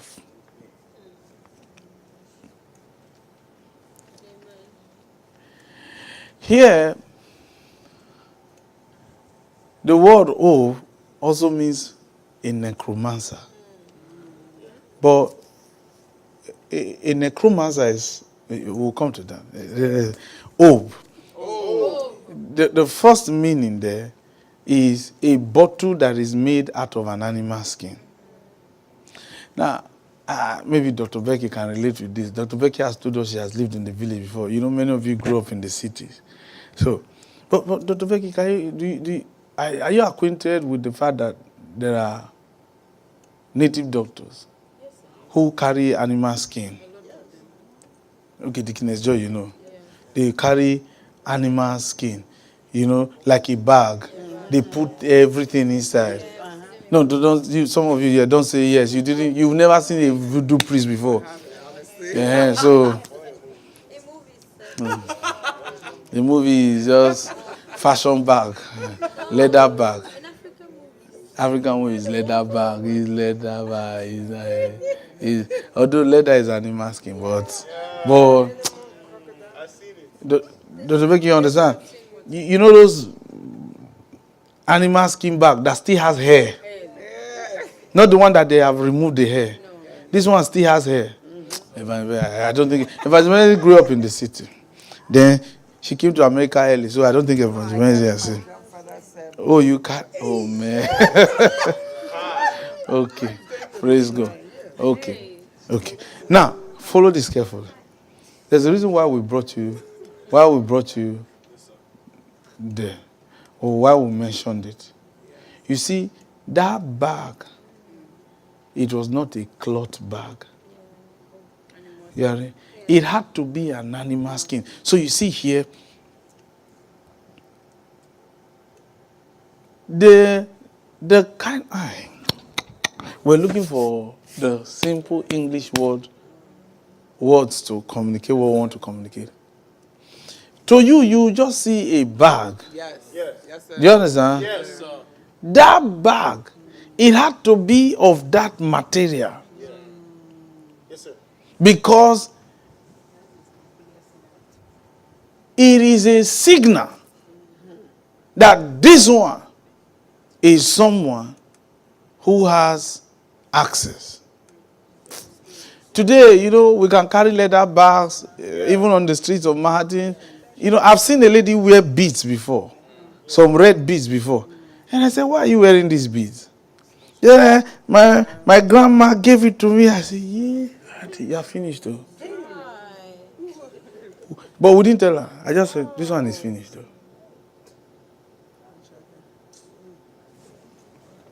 This one is finished. No, I'm not saying every red bead. There are some particular red beads. Even there are some white beads some people wear. I've seen, see, because I thank God that even though before I gave my heart to Christ, I knew a lot concerning that side. I knew there's a way I can see something. I can tell this one is not an ordinary person.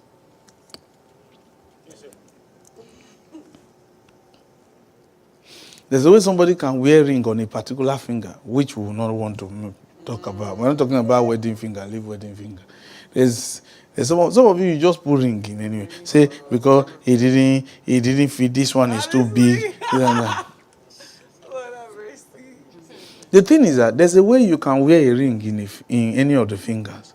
Someone who knows what that thing means can give you a signal and discover this one is not one of us. Yeah, this one is impersonating. You are impersonating. They can attack you without you knowing.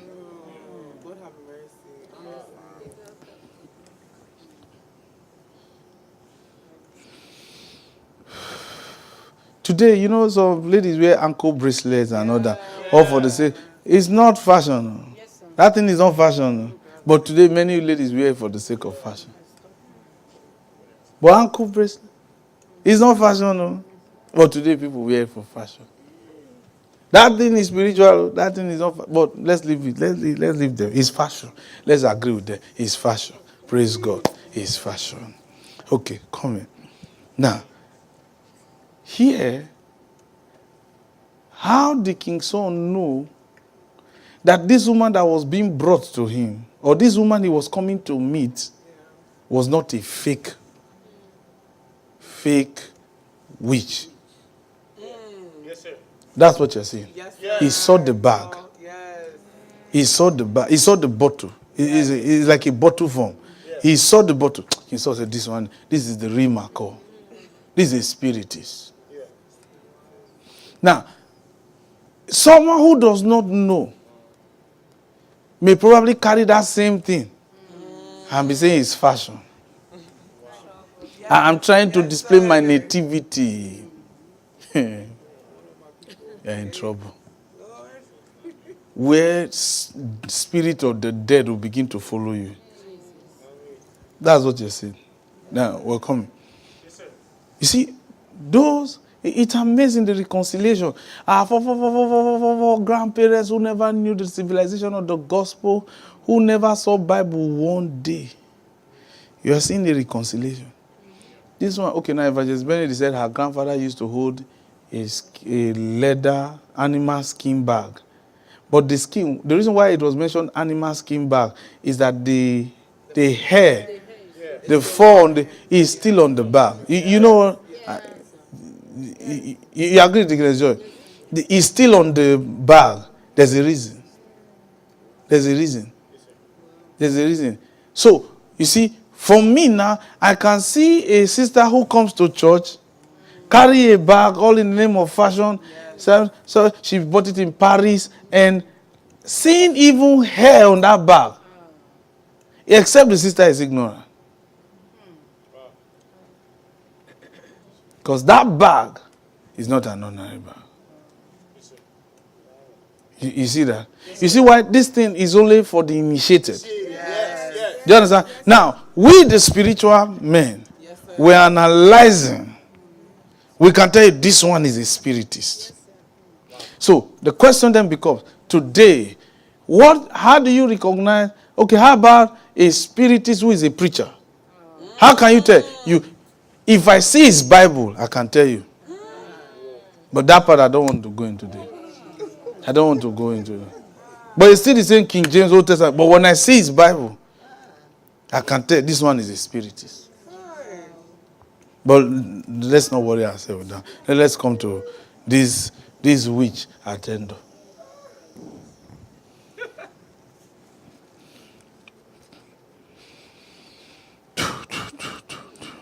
Okay. Here,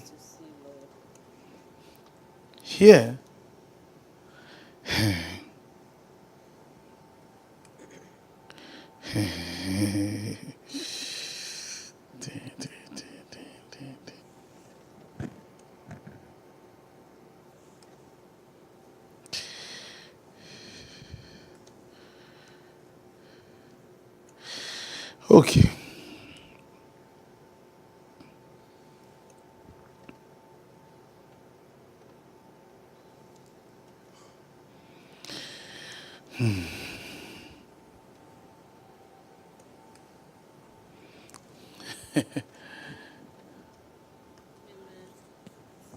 Here, people who carry such bags,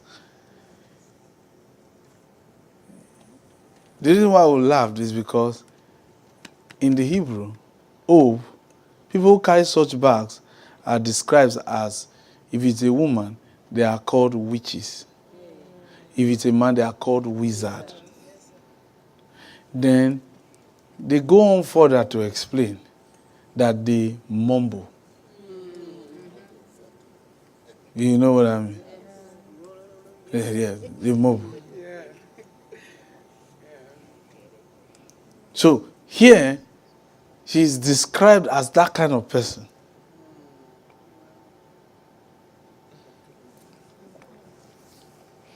But when King Saul first saw her, she didn't look it because King Saul had forbidden them to practice. Do you understand? Yes, it was when King Saul assured her, no, nothing will happen. Then she brought out the bag. So even though we're reading all these things, King Saul had already verified this one is a confirmed witch. Okay. Now, she is a witch. So, Ob means witch because of the bag. But now, this kind of witch, there's something that makes her peculiar. Because for King Saul's servant to tell King Saul, there is a witch at Endor. It's as if there are no witches in other places. But there is something about her operation. Yes. This one is...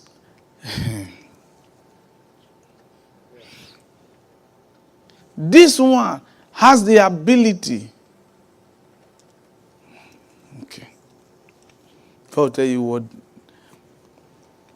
You know, like some of us, you see men of God who cast out devils. Yes, sir. You touch the person, demon begins to manifest and all that. Then there are some of us, you come, the same man of God who is casting out devil will touch you. You are clean. But if I touch you, just by touching you, I have summoned the spirit that is attacking you. Some of us summon spirits. There are others, the spirit that is already there. Get out. The people, I'm Susanna, I'm Ayamatanga, I'm Methuselah, I'm this. Get out. Go. You understand? Then this same person comes. You lay hands on the person. Nothing. The person is clean. Do you understand? Yes, sir. The person is not possessed. Then the person comes to us. And look at this. The person says, see what I'm going through. See what. Then maybe because of the way the person narrates the story, there's a prompting in the spirit to say, Lord, let's summon the spirit that is attacking. So sometimes when we want to pray for them, we may say to them, don't say a word. Yes. So don't say a word. I want to pray. And sometimes some of them, they are so disobedient. They still say amen. I say, shut up. You've been saying amen since. Has it worked? Don't say a word. I want to pray. Then when we now start praying, we will now summon the spirit. And you will find the spirit manifest. Say, yes, you called me. And I say, we have those things on video recorded. You called me. Why did you summon me here? I said, okay, why are you troubling this person? I have to trouble this person now. I have to trouble this person now. They came. I said, let this person go. Do you understand? It's a manifestation of the Spirit. The 9 gifts of the Spirit is not all there is with the Holy Spirit. This one is this operation. We say it with all glory, with all humility in the Holy Ghost. All glory to His name. It's a higher dimension of deliverance. The person does not have demon, possessing him. But you can summon the spirit that is attacking him. And the spirit will be talking. Do you understand? Now, there's a reason why we said this. You see, this woman was that peculiar. She was that peculiar. She is not a witch who goes to coven. This one did not need coven. Do you understand? Yes, sir. Yes. Do you understand? Don't forget, the person who came to meet her is anointed. Yes. Yes, sir. Yes. Anointed by a prophet of God. Yes. Yes, sir. Yet now, this same woman had access to the prophet who anointed this man Yes, of God. sir.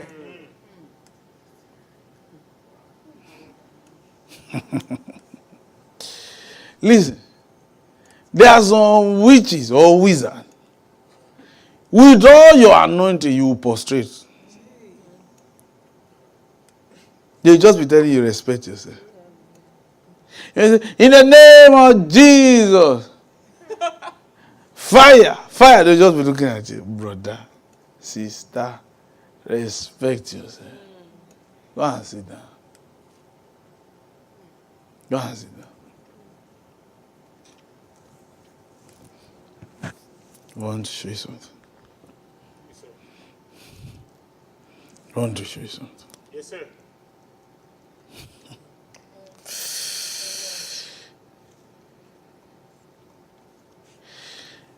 And these folks, that bag, they can use it to gather water, and the water will be making noise.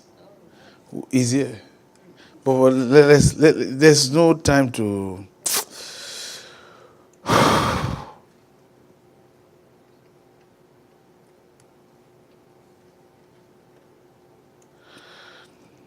You see, today we describe a necromancer as someone who is possessed with a demon.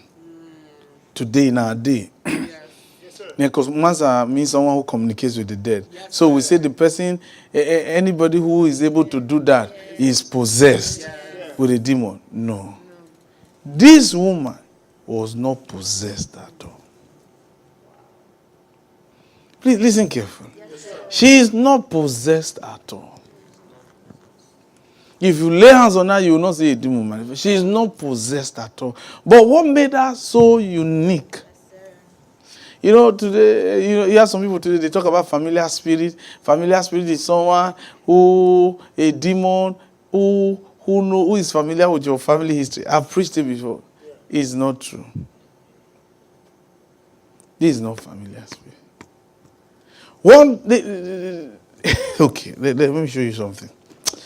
Oh, man, I'm trying to see whether I can finish this thing tonight, man. Some of you are sleeping on us. Yeah.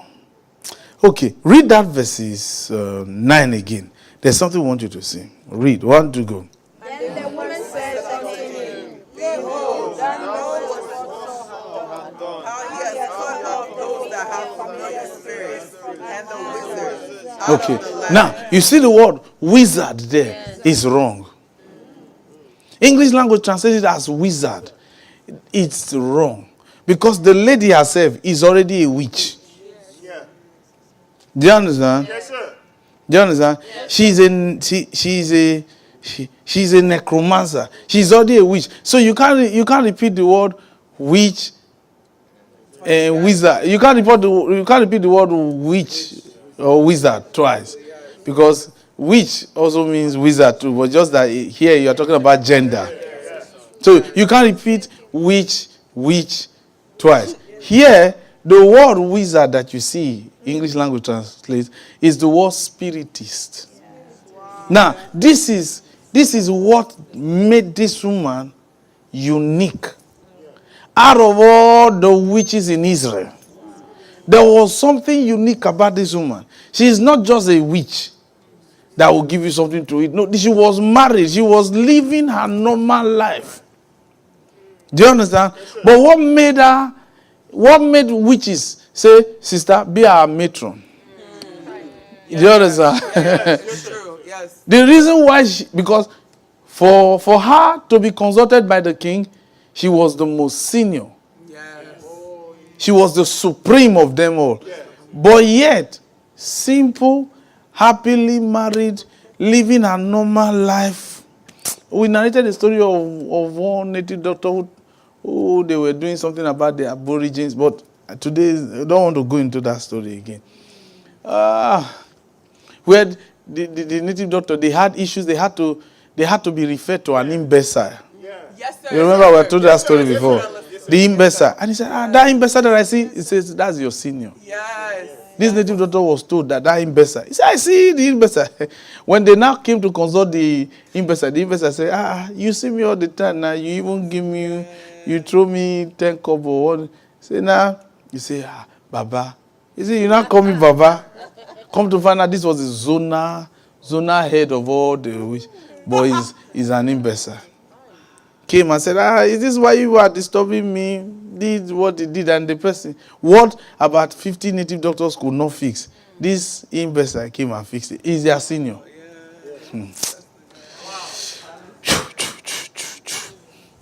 Now, this woman is not just a witch, familiar spirit. What has been preached in many churches is not close. We want to show you. Yes, sir.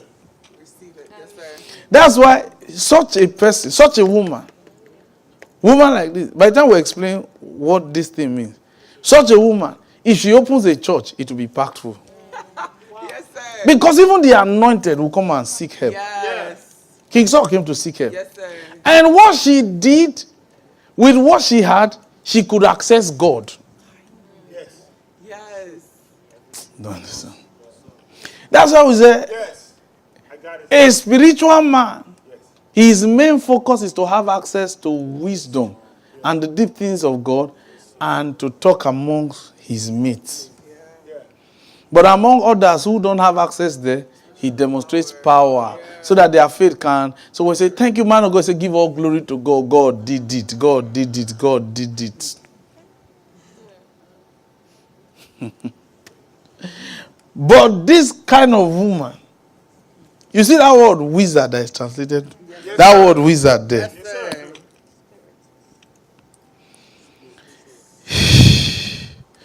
The word is Idoini. Idoini. Idoini. Idoini.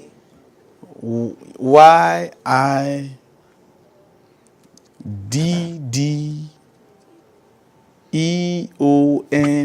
Idoini. Idoini. No, not Idomi. Idoini. Idoini. Ini. Hey, we don't know what you're saying. No, don't go and make incantations. So, Ido. This is Hebrew. Idoini. Say it. Idoini. We can't even hear you. In the realm of the spirit, we're trying to hear you. Say it. Idoini. Now, Idoini, like we said, when you see the word wizard there, it's wrong. Idoini is the word, is the English word spiritist. Now, who is a spiritist? Idoini explains who a spiritist is. Now, follow this carefully. Yes, sir.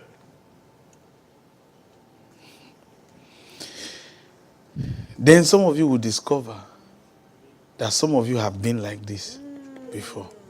You didn't know. Listen carefully. Idoini means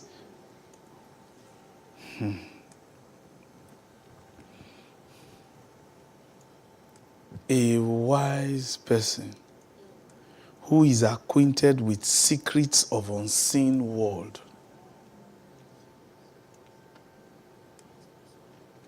One who is acquainted with the secrets of the unseen world. Yes, sir. What you see translated as wizard, like we said, you see, is wrong. Because in the book of Deuteronomy, he said, suffer the witch not to live. Yes, sir. Amen now, right? Yes, sir. This one here, he's not talking about whether they should not live. Here he's saying, these are people who are acquainted with what? With secrets of the unseen world. Now, Paul talked about we, the spiritual men, having access to the hidden mysteries of God. And we speak it. He said, but these ones are acquainted. We are living it, practicing it, speaking it. These ones are acquainted. What does it mean to be acquainted? Please answer, right? Please answer. To be acquainted, right? To be familiar. Please answer now. To be familiar, right? But when you say, I make an acquaintance, does that mean you really know the person fully? At least to an extent. Do you understand? Okay, so these people are people who have knowledge of what operates in the unseen world. That's who this woman was. There's a reason why we're saying this. Put your marker here. Go to Galatians 5 and read verses 17 into verses 19. Or let's start from verses 19. Galatians 5, read verses 19. You will get to see something. Verses 19. Galatians 5, verses 19. Can we read, please?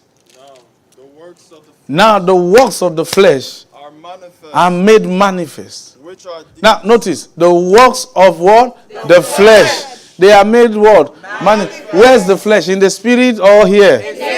Here where? In the physical world. In the unseen or in the seen? In the seen world, not the unseen world. Okay, read.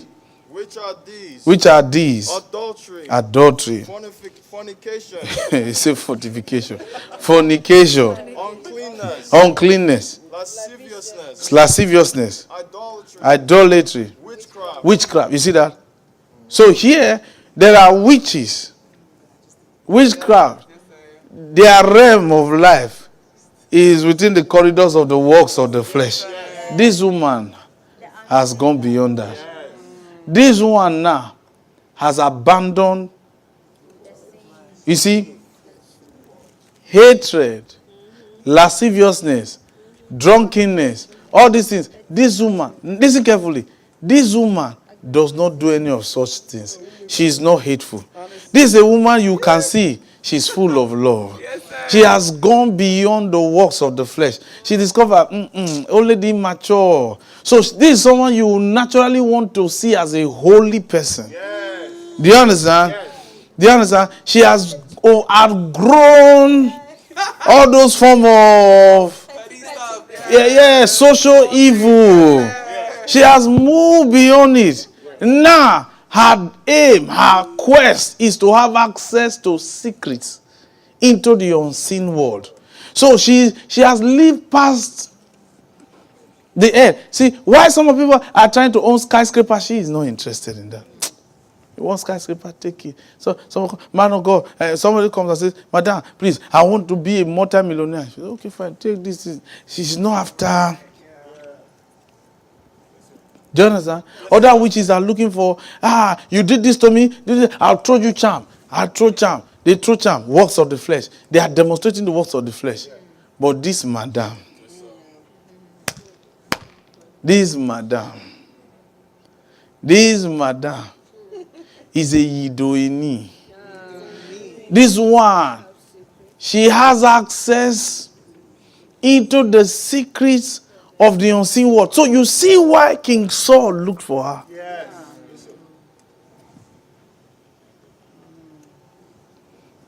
How can a woman who is still alive physically know everything that is happening in the afterlife?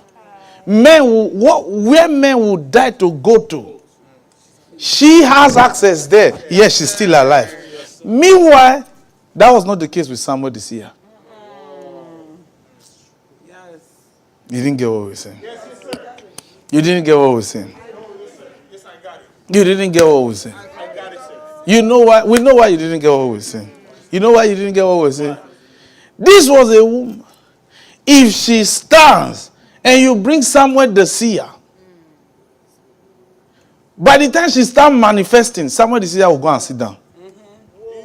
What made Samuel the seer unique was that his word never fell to the ground. If he said something, it will happen. But concerning having access into the unseen world, that was not his calling. But this woman can enter and come back. Yet alive. For Samuel the seer, he had to die to go there. Where the woman was operating from. Yes, she's still alive, living. The prophet died to enter there. Yet he's of God. King Saul says, so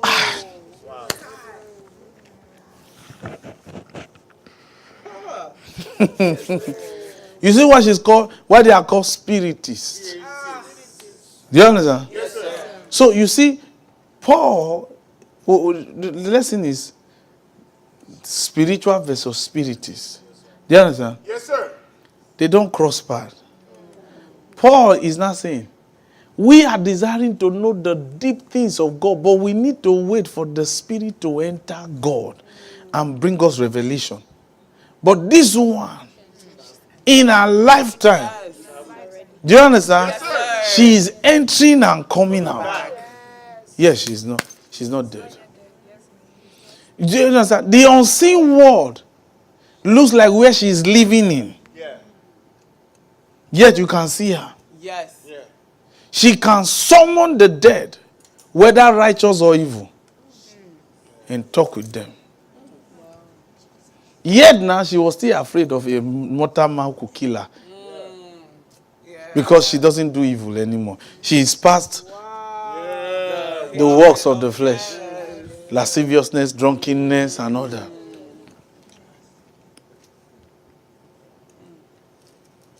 So, are you celebrating that? No, that's not what I'm saying. What we're saying is that you are still worrying yourself about false prophet, fake prophet. These people, on the other hand, these spiritists, on the other hand, there's a reason why they are where they are. You see, people like that, if you even come to grace them and say, God has a calling for you, God wants to make you a prophet, they'll tell you, I don't want it. What do I need to be a prophet for? You didn't get it. Oh, man. See, we never understood this initially. One day, Major Prophet Ubedenje was teaching, and it was a secret meeting. I had the privilege to be there some years back. I had the privilege to be in that class some years back. That was before we met our Papa. And he was teaching, and he was trying to communicate something. At the point he said, I don't know whether you can get what I'm trying to say. He said, he was trying to talk about the benefit of giving. And he got to a point here, he said, I'm not saying that I have all the prophetic gifts of a prophet. He said, because I have seen a prophet who had access to the dead. And the way that prophet operated with that manifestation with the dead, I've never seen any human being who could do it. So one day, I invited him, he said. And I invited him for a prayer time. We went into the hotel room. Then he said, I locked the door, put the key in my pocket. Then I brought out money. I sowed the seed. I said, the Major Prophet Ruben, he said, I knelt down before him. I said, that same grace that you carry, that can make you access the dead, give it to me. Take money. Take money. I'm sowing a seed. It's a spiritual law. Grace me with this thing. And I was wondering, man, why was he interested in that? I mean, this man of God can look at a tombstone. He can tell you the whole family story. He can call all the names. He can start from the very, very beginning. He can tell you the progenitor of that family. Call all their names. Tell you when they died. Everything about them. Mr. Prophet, he said, this kind of grace, I like it.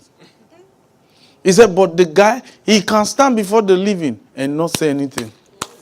But just show him a tombstone, he can tell you your story. Oh, man. He said, but yet, he looks like he's satanic. But he's genuinely of God. But he needs to see a tombstone. Or you need to bring a picture of a dead person. He is that kind of prophet. That you, not major prophet. We're not saying major prophet. Danger is that kind of prophet. But he had there's a prophet friend. That the guy, that prophet, if he sees a dead person's picture, he'll tell you everything about you. He just needs to see the picture of a dead person. Now, you may say, man, but that's evil. We have no business with the dead. See, that's your trouble. See, you are a King Saul. At the end of the day, you will look for people like this in the hands of a spiritist. Now, we're telling you there's a prophet of God who has been graced with it. Yeah. So, instead of going to see a spiritist, you now have a prophet who has that ability. Now, you say maybe he's a Satanist. That's the trouble you have. We're trying to tell you, there are Paul, even though a spiritual man is operating where he is with wisdom and all that, there are still some spiritual men in that corridor of life. But in order, because God is always looking for how to protect his own, God now looks at the prophet and says, I know you are matured. I know you are in the corridor of that realm of life. But I'm still gracing you with access into the world of the dead. I see. I'm still giving you Urine, where you can have access into the unseen. I see it. Yes, sir. Is that not what Paul said? Yes, He said, why we look not at the things which are seen, yes, sir. but at the things which are not seen. For the things that we see are temporal, but the things that we do not see are what? Eternal.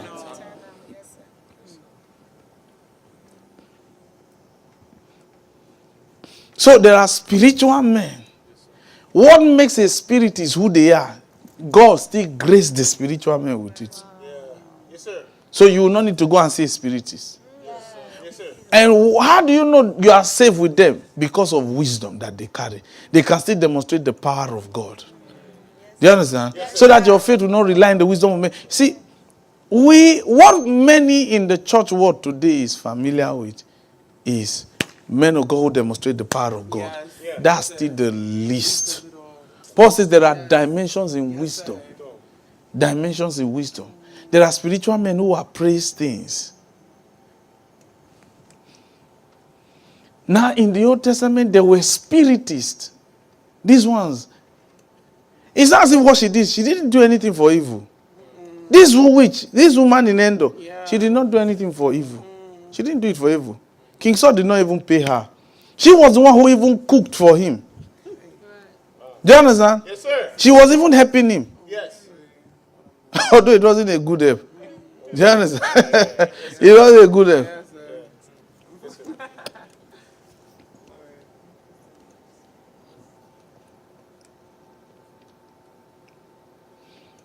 Because God should always win. Yeah. Yes, sir. So, but this... Go to Deuteronomy. Go to Deuteronomy chapter...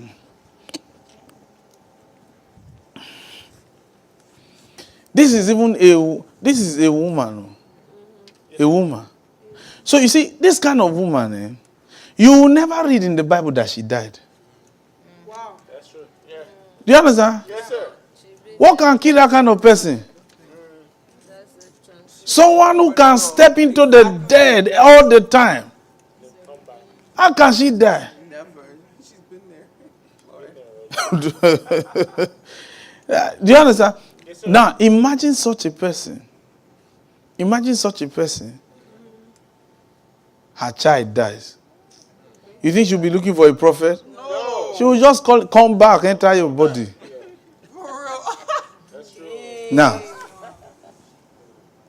what we said concerning the story Major Prophet Obed narrated, what we said concerning that, it may look like it's, someone say, hey, he's evil. No.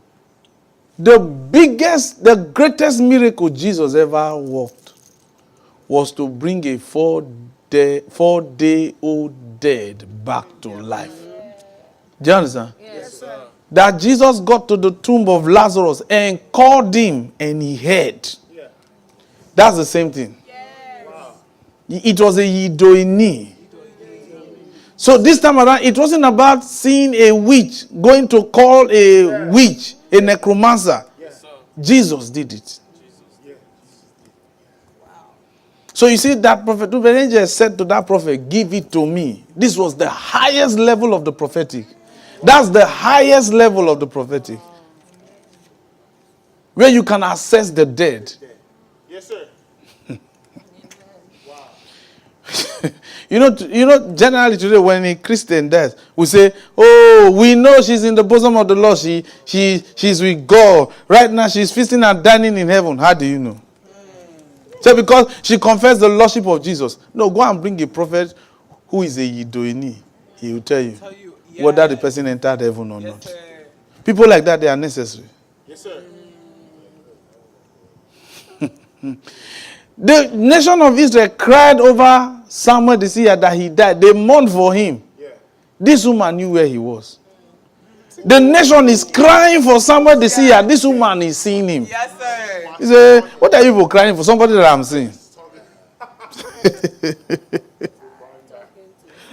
Holy Cobra dear. But it's concerning spiritual, I do not want you to be ignorant. See, even with what we've said now, some people still will not understand it. The last miracle Jesus worked before he died was the raising of the dead. That he could answer. He asked them, where did you lay him? They said, come and see. He said, remove the stone. Remove the stone. He was assessing the dead. Remove the stone. Called him. That was the last and the greatest miracle Jesus worked before he died. And that was the last miracle he really worked before he died. Which was the greatest? To assess the dead. And bring the dead back. Someone said, but he has always been doing it. No. The others who died that he was raising, those ones were few minutes. Okay, the little girl was few minutes dead. In the city of Nain, the guy was just a day old dead. It was actually within the same day he died, they were going to bury him. But this one was the biggest of all. The guy had been embalmed. So the intestines had been removed.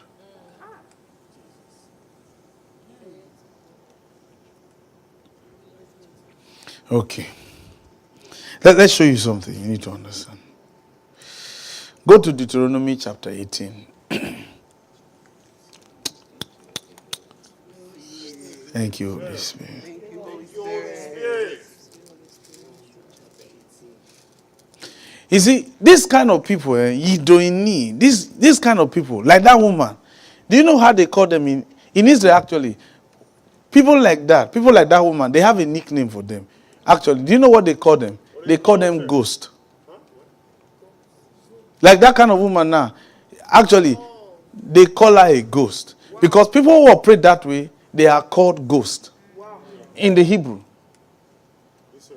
The same word, Yidoini, means ghost. You see that? So, such a woman, she's married, this one is a ghost. Because even our operation, so, you see, in the physical, she has a nature. She's a human. But she is operating like a ghost. Because she talks with the dead like she's there. Do you understand? Yes, sir. This one is not a schizophrenia. You don't understand. Do you understand?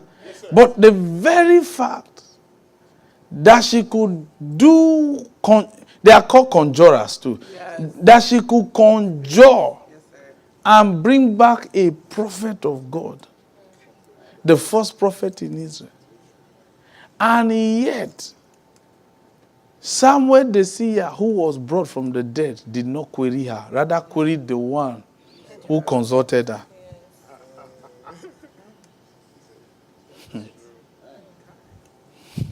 Okay, go to Deuteronomy chapter, what? 18. Please wake up now. 18. Chapter 18. Yes, sir. Okay, I want to show you something.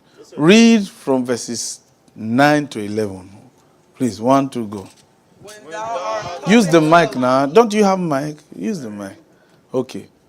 when thou art come into the land which the Lord thy God give Now, thee. notice, God is talking to the children of Israel through Moses now. Moses is telling them, when you finally enter the promised land, because when he was writing the book of Deuteronomy, he was about to die. God had already told him it's over. So he's telling them, when you finally enter Canaan, the land flowing with milk and honey, read. Thou shalt not learn to do after the abominations of Did you those see that? nations. Did you see that? Yeah. Notice the word learn. He said, don't learn to do. Listen, please look up. There was a reason why Canaan was called the land flowing with milk and honey. There are many things that made that land flow with milk and honey. Voodoo was also one of them.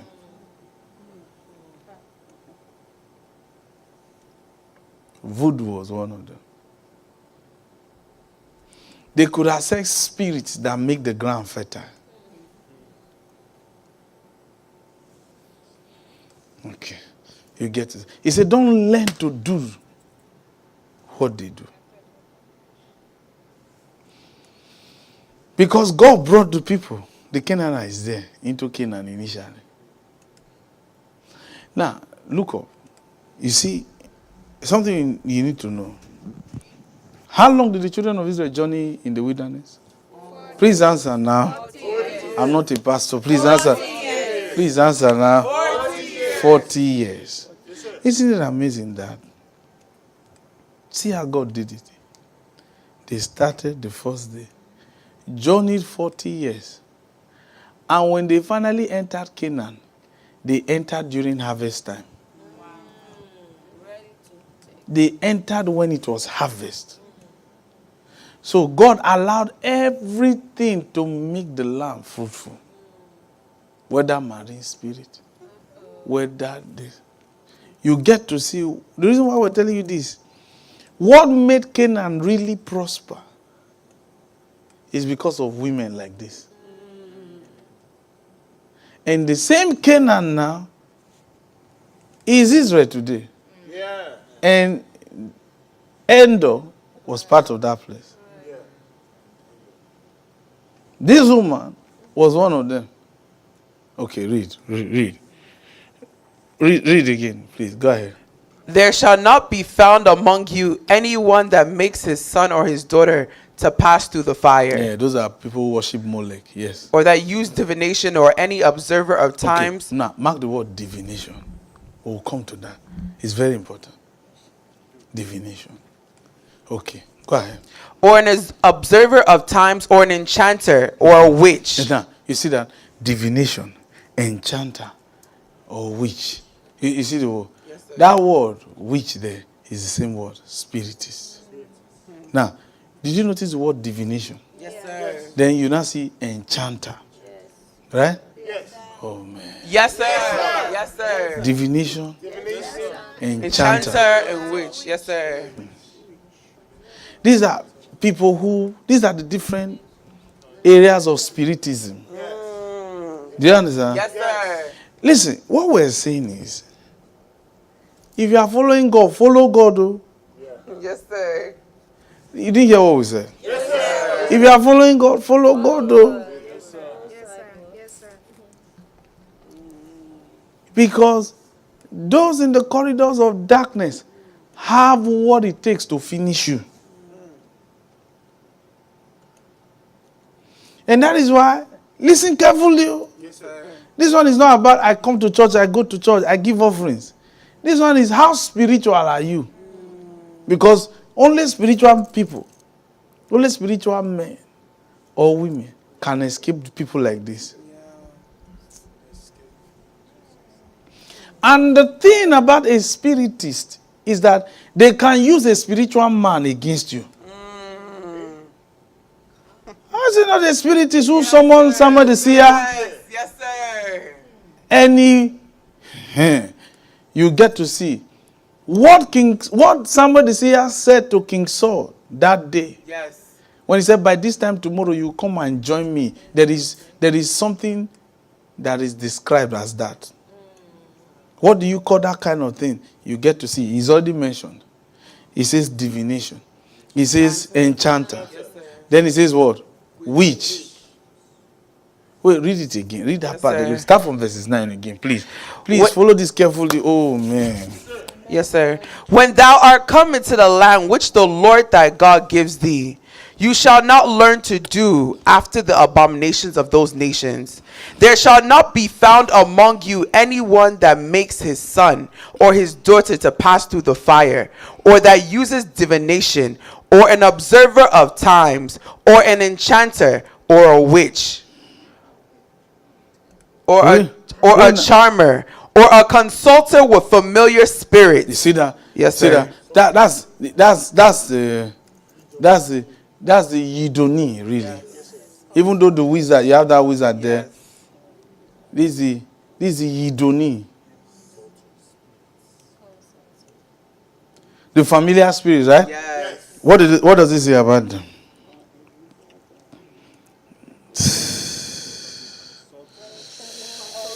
Now, here, you see that? Consult, right? You see that word consult? Actually, the word consult, don't think it means to come and say, please help me check my brother Kelechi that died in an accident 2 years ago. Like you see this California medium. Yes, sir. Do you understand? Yes.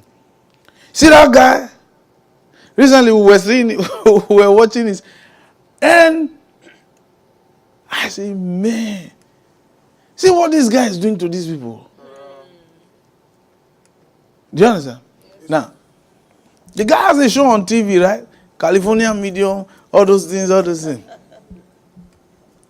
How many men of God who preach in God's name, who live in California, have recorded success like that guy?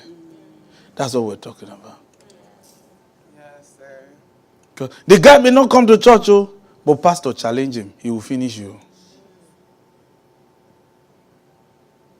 I'm not celebrating him. I'm saying that guy is a Yidoni. Yes, sir. You understand? Yes, sir. The question is, imagine when that guy see people like us and prostrate. Say these ones they can summon strange spirits to be slapping us.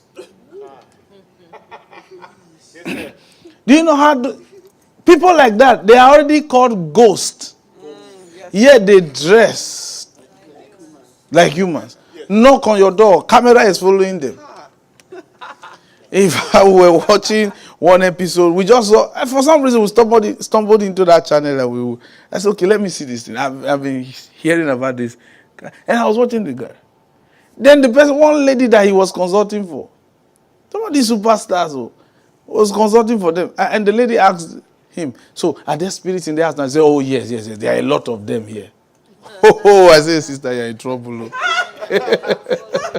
Even me, I felt sorry for her. I said, sister, you need deliverance, call, let's pray for you. But the point here is that, listen, please wake up. We're awake. Yes, sir. Please wake up. Please wake up. Yes, sir. Please wake up.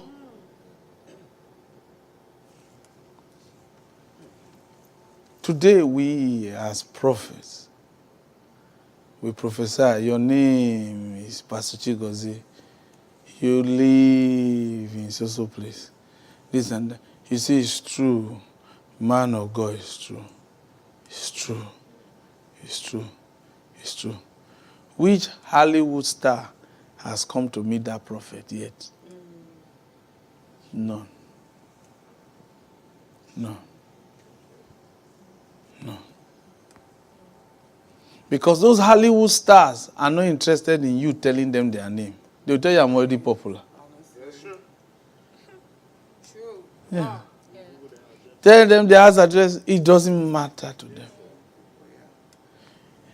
So the difference between you prophets, and that California medium guy is that the California medium guy can tell them about their dead relative. You have a problem with it in church. When the prophet comes and tells you about your auntie that died, this is how she's living, this is how she felt before she died. You say, I don't think this prophet is of God. The superstars don't have a problem with it. That's what they know. So even the superstars want to see how they can access the dead. The success you Christian brother and sister you are trying to attain, they have attained it. Now they want to see how they can enter the unseen. They need someone who can give them access there. Yeah. Brother, why should we celebrate you, prophet? See, Christians have not woken up to the reality. If a guy like that can access the dead, he can close your church. You don't know prophet. You can call us address, but you don't know a dead spirit walked into your church. You are still calling us address that we still see in the physical. Are you seeing? You see, that's why I said, when if I tell you your house address, it doesn't mean I'm seeing into the spirit.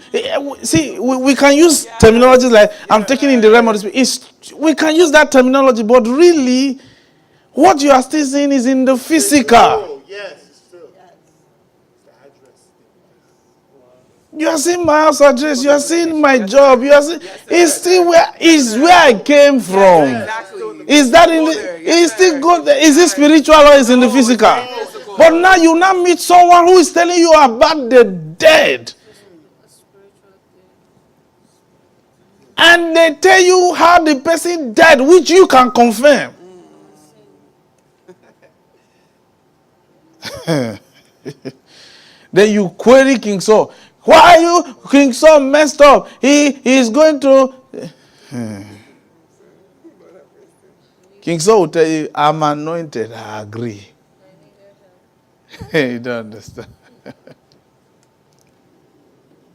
Didn't you read there were prophets? The Bible said the prophets were not talking. The prophets were not talking. Why? Because a witch has decided to wake up. A Idoni has woken up. There's a place where this kind of spiritist folks can rise up. Prophets, shut up. Don't understand. Okay, we'll show you something. Someone say, you are taking us into the Old Testament. We'll take you into the New. You'll see something. We'll take you into the New. You'll see something. That's why, Lord, may I never be an ordinary Christian.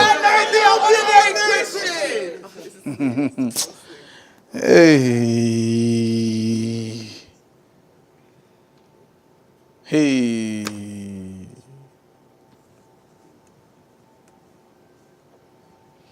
The rich man needed to die to see Father Abraham. Yes. Woman is still alive. He's seeing the dead. He even went to call Samuel.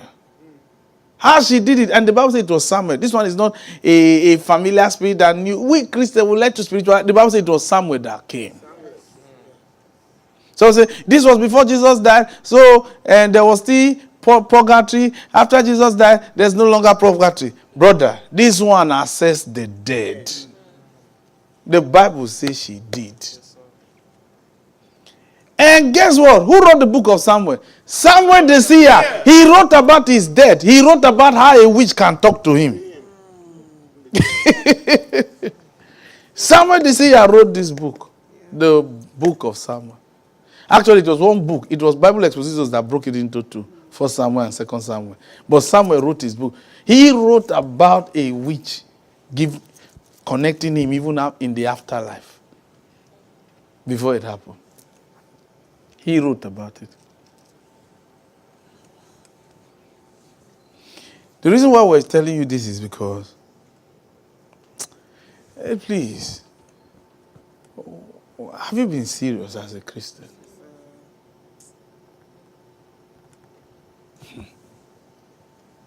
You want to get a job. You want to go to school. That's what you are really after. That's what you are really after. Is that all? People are climbing in spiritual heights. Father, what the Spiritist will have to do for evil, Father, give it to me for good. You understand? Look at that guy. Like we said, superstars are not looking for you house address. You call your name is Susanna. Superstars are not. That does not move them one bit, because they just believe they are popular. To you, it is you that is calling it supernatural. To them, they say, well, everybody knows me. My CDs are everywhere. Do you understand? Yes. No. What can you tell a superstar that will amaze them? If not telling them about their dead relatives that they know.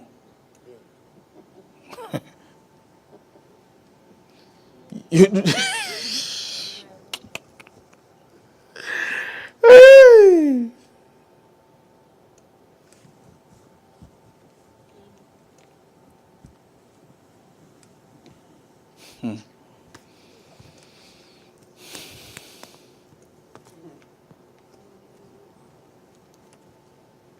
The thing is that the guy is not even a palm reader. Yeah, the guy does not read palm. Yes, sir. You just carry pencil and book, just by looking at you. Do you understand? I noticed it. I said, the lady was just sitting there. I can't wait for what is good. I was amazed. I was like, man. I said, but this thing is in the Bible, really.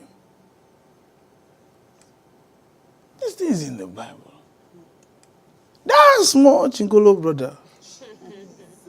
Just by looking at whoever is patronizing him, he's drawing. I noticed. I said, Lord, what is this? Then the Lord whispered to me, as he sees their face, he sees the dead. Lord have mercy. Yeah. So there are some people, they are ghosts already. Yes. That kind of person can be seen dead. The dead. Yes, still be walking like a normal person. Then you, prophet, you want to come and surprise him. What are you going to surprise him with? You, prophet, all you see is in the physical. He is seen into the unseen. Meanwhile, God is the God of both worlds, the seen and the unseen. Yes, sir. The enemy has no rights. And it looks like the enemy is favoring his own children more than God. No, it is because you have never been taught that you can have access to the unseen. Yes. Yeah, yes, sir. Yes, sir. Where you can hear that Brother Collins died, you say, I see Brother Collins, this is where he's going to. Wow. So say, Brother Collins, you know, he used to lead prayers, this and that. Says, Pastor, stop it. Brother Collins is in hell. I saw him. Hey. I saw him in hell. Hey. I'm looking at him now.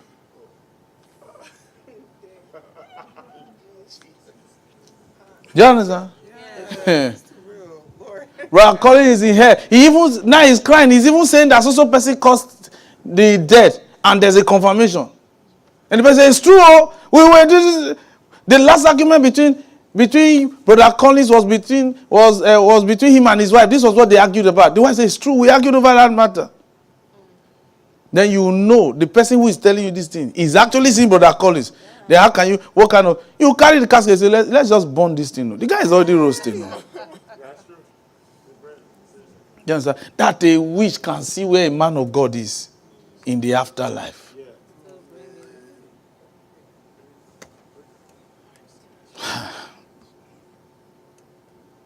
And when Samuel appeared, the Bible says King Saul prostrated. The lady described Samuel the seer to King Saul. Described him. King Saul said, yeah, that's him. Then prostrated. Samuel the seer said, why have you disquieted me? Why did you wake me up? Kai. It was a woman that woke you up, sir. Kai. How can witches be harassing holy men in the afterlife? In death. So you can have the man of God while he's alive. Hey, Papa. You can have the man of God, oh, man of God, oracle, oh, this is a great man of God. You can have him while he's alive. After he dies, which is say, oh yeah, we own him now. That's just saying here. Then, brother, let's enjoy the best of the man of God before witches hijack. That's the truth. Yes, sir. Because people like that young guy, the medium in California, they are rising up. Yes. Yes, sir. Are you saying God cannot give you that grace? He can. I receive it. Why should superstars just pay? Do you know how much they pay that guy? That the guy can be on TV? Yes, sir. We will still be begging you to pay tithe and give offering. We can't see the dead for you. Hey, Lord, open my eyes. Yeah. Some say, no, we shouldn't be seeing the dead. No, me too. See, that's the trouble. Opposite. That's the trouble. Let's show you the blessing of seeing the dead. Would you like to see it? Yes. Would you like to? Are you sure? Yes, sir. Don't close this. Okay, go to Revelation chapter 6. Read verses 9. This is John. This is John in heaven. Oh. Read Revelation chapter 6. Revelation chapter 6. Read from verses 9. Go ahead. And when he had opened the fifth seal, When he opened the fifth seal, that means there's a seal that can open a man's eyes to see. receive it. So there was a seal. The moment the seal was lifted, he began to see the dead. That's what you're seeing here. He said it was the fifth seal. Once the fifth seal was opened, he began to see the dead. Kai. Read. You see something. You get to see it was the dead he was seeing. I saw unto the altar the souls of them that were slain for the word You of see that? God. Those, he saw the souls of the dead. He saw the souls of righteous men who died. Yes, sir. Brother, it's a blessing to see the dead. Yes, yes, sir. To tell where they are. We don't preach it in the churches. We think it's evil. That's why the mediums in California, they are making waves. This one, John, his eyes was open to see the dead. Knew where they ended up. How come you can't tell where Uncle Richard went to after he died? Because it will determine whether the God you are serving, if you are serving God because of Brother Richard, that he was on fire for God, if only God should open your eyes to see where Brother Richard ended up. And if you say you are following Brother Richard's footsteps, that means you are likely to end up where Brother Richard. So we should know where the destination is. Yes, sir. We should know where the destination is. So some man of God there, we don't know where he is. Someone say, I know he's in heaven because no, this one we must see where. Because others can see it. How can witches be seeing where a man of God is going to in the afterlife? We the Christians that are going to bury him, we can't see. God forbid. He said a seal was broken and his eyes opened. Read. Yes, sir. Yeah. And for the testimony which they held. And they You see cried. that? He saw them there and he saw why they died. Yes. He saw the reason behind the death. But there is a blessing to see the dead. Yes, sir. Yes, sir. Go ahead, read. And they cried with a loud voice, saying, How long, O Lord, holy and true, do thou not judge and avenge our blood on them that dwell on the earth? See that? He was able to see what the dead were crying for. Yes. To avenge. Avenge who? Those that are in the earth. Yeah, John came from the earth. He's still going back to the earth. Yes. Those in heaven are crying that the earth should be destroyed. John is wondering, this is what are cursing us. Oh. Yes. Meanwhile, the 7 churches are still holding service. Meanwhile, those in heaven are crying that the earth should be destroyed.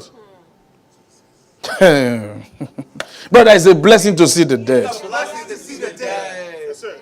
Yes, sir. You want to see power demonstrate, cast out devils. That's all you want to see. You see why, like we said, Major Prophet Ubedinja said to that prophet, please, that grace you have to see the dead, give it to me. It's a blessing to see the dead, to know where people are going to end up.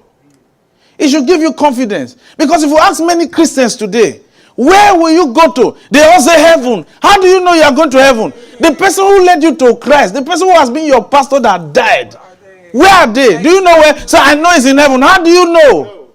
Okay, now that he's in heaven, do you know why he died? Do you know what killed him? Do you know what he's telling God to do to you? Brother, it's a blessing to see the dead. It's a blessing to see the dead.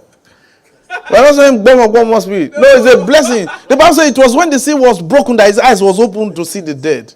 And he began to hear what the dead is saying to God to do to the living. Wow. Then you wonder where your problems are coming from. You don't know there is a dead soul that is telling God to punish this one. John was surprised. Man, These people are telling God to destroy the earth. Oh. And when you read chapter 7, the Bible says there were angels that were now ready to destroy the earth. Until a mighty angel came from the east and said, do not destroy it yet. The cries of the dead made angels to position, 4 angels, in the 4 corners of the earth to destroy the earth. Maybe the death of one person is crying against the economy. That's why things are difficult. Didn't you read that because of the death of Abel, the Bible says his blood was crying, cursing. The Bible says that of Jesus even spoke better things. That of Jesus spoke better things. That of Abel. And the Bible says Abel was a righteous man, yet he was crying for revenge, cursing.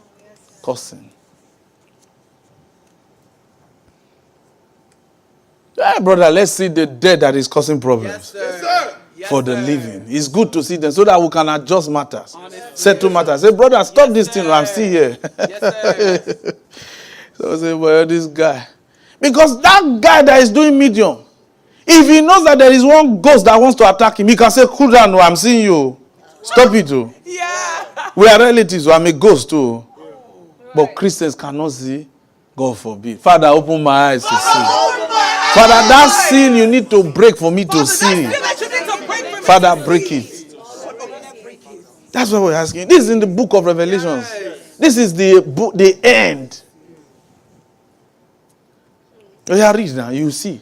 You see how the conversation between God and the dead. John was seeing it. Wonderful. Yeah, read now. And white robes were given unto every one of them. Yeah. And it was said unto them that they should rest yet for a little season, until their fellow servants also and their brethren that should be killed as they were should be fulfilled. See that John is hearing the conversation. God said, more will still die. Some will be killed. John will like, man. Some people will be killed.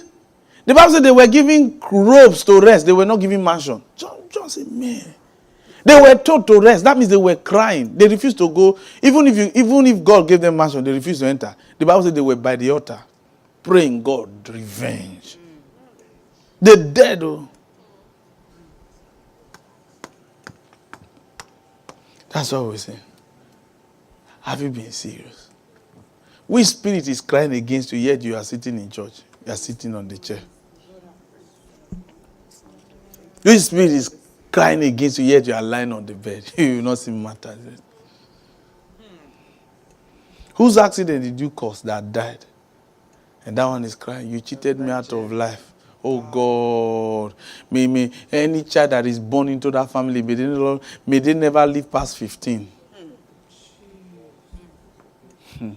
Who did you conspire with to cheat another person out of life? And their souls are crying.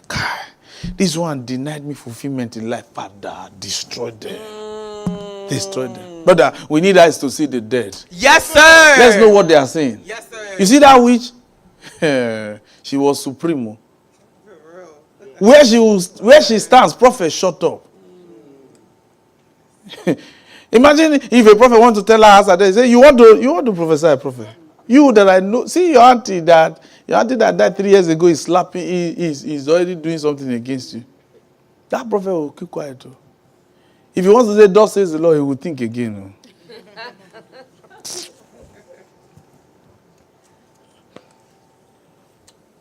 Please, let's be serious. It is not only demons that are against you. There are people in heaven, dead people in heaven who are crying against you.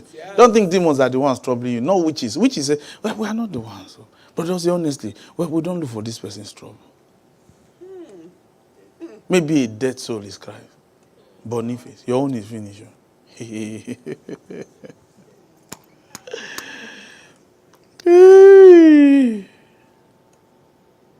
We'll never forget one day, we were in a meeting many years ago. Many years ago. Around, I think, 1999 or 2000. We were in a meeting, 2001, actually, where a man of God said, if you are a widow here, please stand up. And the widows stood up, many of them. He said, now, the Lord told me to tell you, if you know you contributed to the death of your husband, raise your hands. Honestly, I almost fell off from my chair when almost half of the widows lifted their hands. He said, we were in God's presence. We cannot lie. Additional two lifted their hands. Then he said, come to the front. He said, because the Lord told me there's a grace to forgive you. There's a grace to forgive. Otherwise, it will never be well with you people. Come and see them cry. They were confessing. And they did what they did in ignorance. But brother died. Though. I'll never forget that man. That man of God. That man of God, in the course of, he pointed to him. He said, you refuse to stand up. You know what you did. He said, I'm seeing it now. I'm even seeing your husband behind you. Sister almost fainted. Do you understand? Brother, we need to see the dead. Let's know who is accusing us. You don't understand. Yes, sir. You want to come and tell me your house address? I can't. Brother, we need to see the dead. Yes, sir.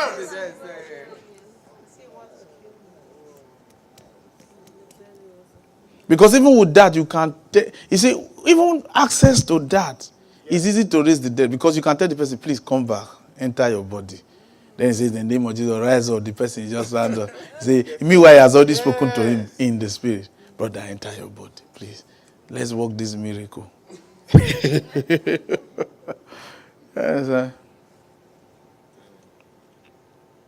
please, when are you going to be serious? Please be serious. We're telling you this thing.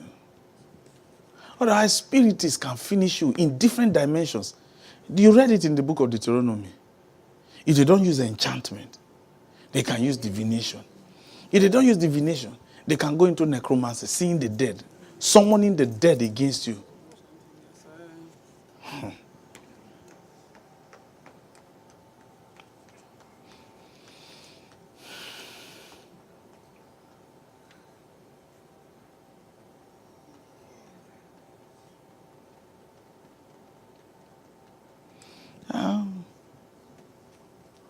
Some of you here, you've heard Pastor Eunice pray for somebody here.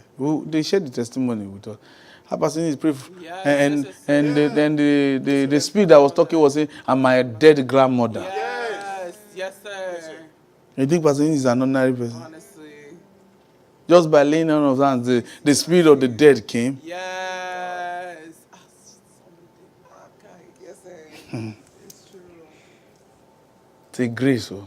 Yes, sir. It's a grace, oh. It's a grace to challenge the dead. So those are demons. They are not demons.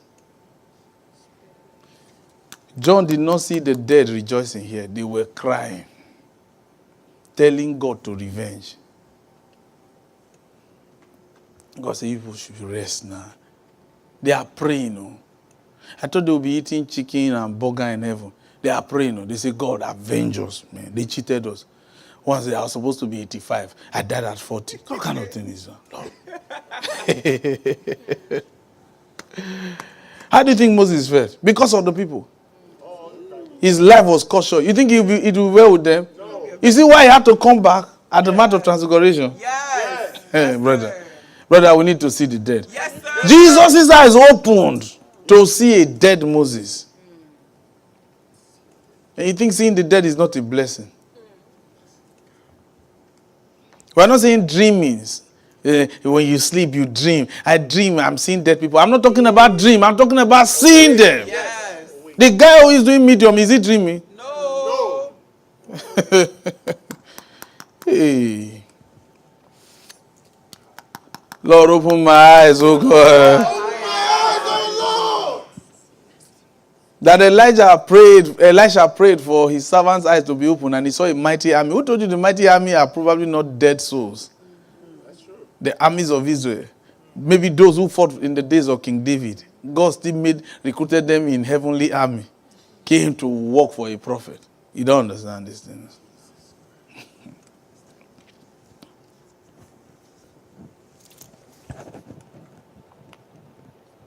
See, when my mother died, we lived in the village. Myself and my two other younger ones. We lived in the village. There was one experience we noticed. My younger brother, who happens to be the last born, he was 2 years old when my mother died. So, but there were occasions where we can be here. This one, it happened. I knew it is my younger brother. We can be together like this. His name is Antonio. We can be talking. Then the next thing, I will not see him again. I'll be looking for him. Then I will find him under a tree. Sometime maybe in the school compound. But we were at home. How did you get to the school? The school is about like 5 miles away. How did you get there? Then they'll be beating him. So one of the uncles, one of our relatives, was very concerned about this because it happened, it continually happened. Is that English correct? Yeah. Well, don't worry. It happened. It was always happening. So this uncle, a relative, we'll call him uncle, was so concerned. He now said, you know what? Let me take him to one of our aunties who happened to be a voodoo priest. He said, please, this thing, I think this thing is not ordinary. Because my younger brother then, he couldn't speak the native language. And of course, 2 years old, he was trying to communicate something, but so this, I was there that day. This voodoo priest, this woman, when she threw the cowries, she shouted. And everybody said, ow. And I could understand the language. So she told them. She said, their dead mother wants to take him away. That means my younger brother. Now my mother was dead already. She said, oh, their dead mother wants to take him away. She's coming for him. She said because she doesn't want him to suffer. She's coming for him. Now, you may say this is barbaric, this is satanic. Well, because we're in the world, you don't understand. We're in the prophetic and deliverance ministry. We can tell you everything about it. That's what we're telling you. The uncle did not take the brother, he did not take us to a pastor, he took us to a native doctor. Not just anyone, the one who can see spirits. Knew, man, the dead is calling for this one.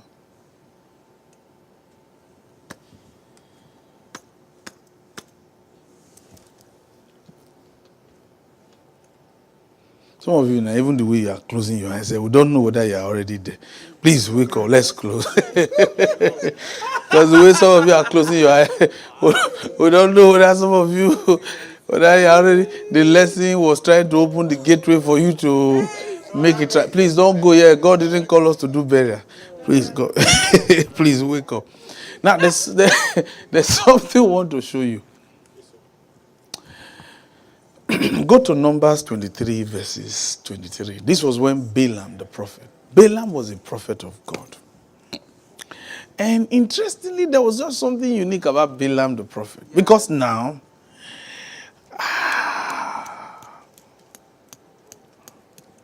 Balaam was a prophet of God. But yet now, even as an authentic prophet of God, he had access to voodoo. And God never queried the voodoo side. The only thing God ever queried concerning Balaam the prophet was money. He liked money.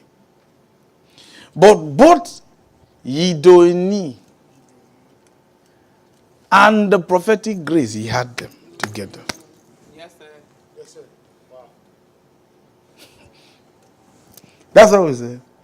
We need them. Yes, we need them. Because if we are complaining about palm readers on the street, necromancers, what do you have?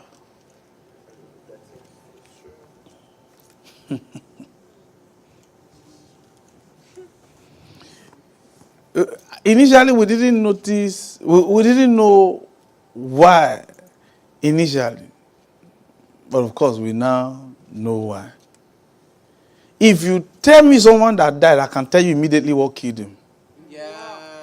Some of us here can tell. If you tell me anybody, I'll just tell you what killed him. I say, so thing killed him. Because as you are calling it, I'm seeing it. I say, this is what killed him. Brother, we need this thing. Yes, sir. Yes, sir. Ooh. If you want to call us fake, it's okay. If you say, nah, I see final confirmation is a voodoo priest. Listen, did you hear what he said? It's okay. You righteous priest. Time will tell.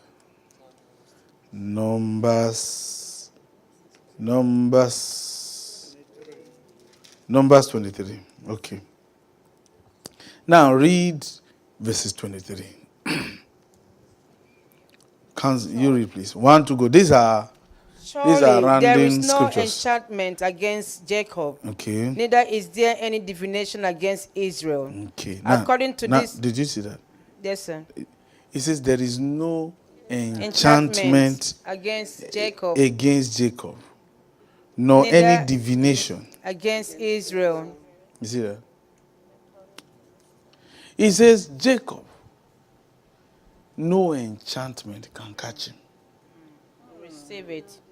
Now, Jacob was a fraud. The name Jacob means fraudster. Yes, sir. Do you understand? And of course, you know the story of Jacob. His name was changed to Israel. The children of Israel, when they did wrong, they were referred to as Jacob. When they did right, they were called Israel. Do you understand? So when Balaam the prophet was saying what he was saying, he didn't know their history. He didn't know them. He was a Moabite. He was not a Jew.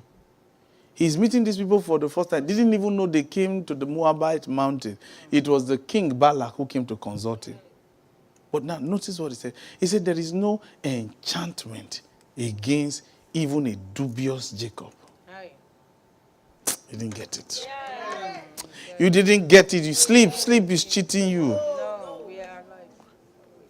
Now, if Jacob were to live in our day, we will call him a Christian. Yes. Please answer now. If Jacob were to live in our day, we will call him what? A Christian. And Jacob means what? A swindler, a fraudster. So he's saying, even in the fraudulent condition of Jacob, enchantment cannot catch him. Yes, sir. Do you know what that means? You didn't get it. Live holy. Try and be holy. I don't do anybody wrong. Nobody will do me wrong. Yet enchantment caught you. He says Jacob, even in his dubious corrupt condition, Yes, sir. enchantment can't capture him. Some men have lived. My time Do you is my understand? turn. Question, why? It's not as if he knows who wants to throw enchantment against him.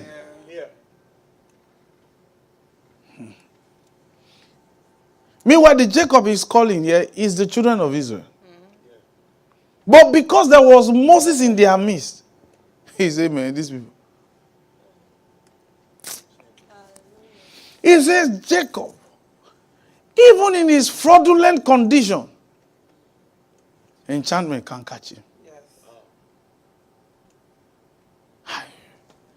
Can you be that kind of person? Yes, sir. We receive it. That even if you want to be dubious, curse cannot catch you. Yes, sir. That means this guy was someone who could get away with anything. Yes, I sir. receive it. He could get away with anything. If he wants to be dubious, he will still it will still work out for him. Yes. And he was dubious, oh. Although his father-in-law cheated him, he also did his own.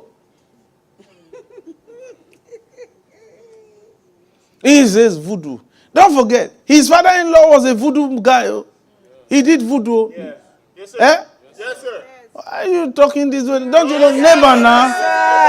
Right? He did voodoo. Yes, He sir. said he can't capture that guy. Even neighbor had to tell him, brother, let's make a covenant. Man, your God is serious. Yes, sir. I don't know the kind of God you are serving. He said, your God is serious. He visited me last night. He told me to leave you alone. Although what you did to me was wrong.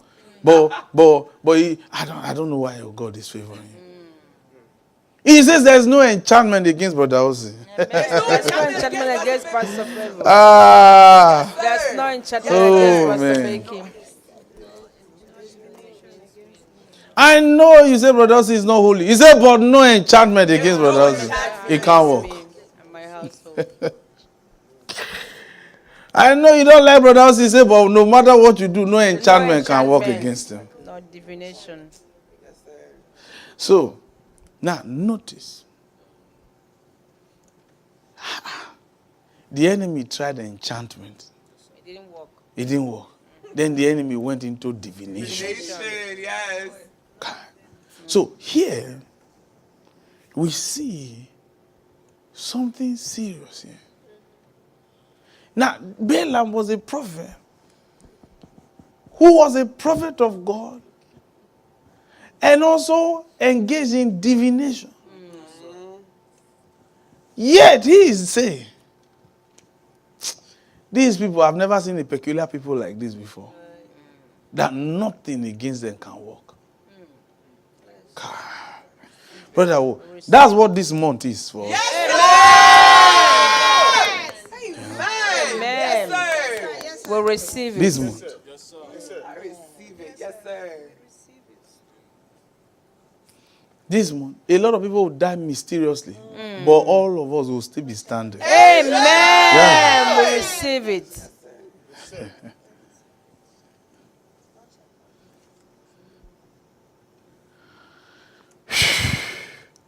If there was a dead relative that did something that is working against your family, as we're talking now, they will leave you alone. Amen. Because we are seeing them. They'll Amen. leave you alone. Amen. They'll leave you alone. Amen. We're serious. Yes, sir. Man, you understand what we're saying? Yes, sir. You understand what we're saying? Amen. They will leave you alone. Amen. We're serious. Thank you, Holy Spirit. Some people, the dead is just following them about. Amen. Sometimes when our Papa is praying for people, for Papa Joshua Agila, you see, sometimes you say, why am I seeing dead people following you? Why are the dead? Sometimes if you watch our Papa's deliverance, why? Because that our Papa can even see the dead following someone, blocking things in the life of the person. Bro, our Papa is a remarkable man. Yes, sir. This one has gone beyond calling names and answers. This one is seeing the dead that are frustrating the person, the living. And the person came to church. The dead followed them into church. While the person was dancing, carry me, they go, Jehovah, the dead was still there. Until our Papa came and told, get out, leave this person.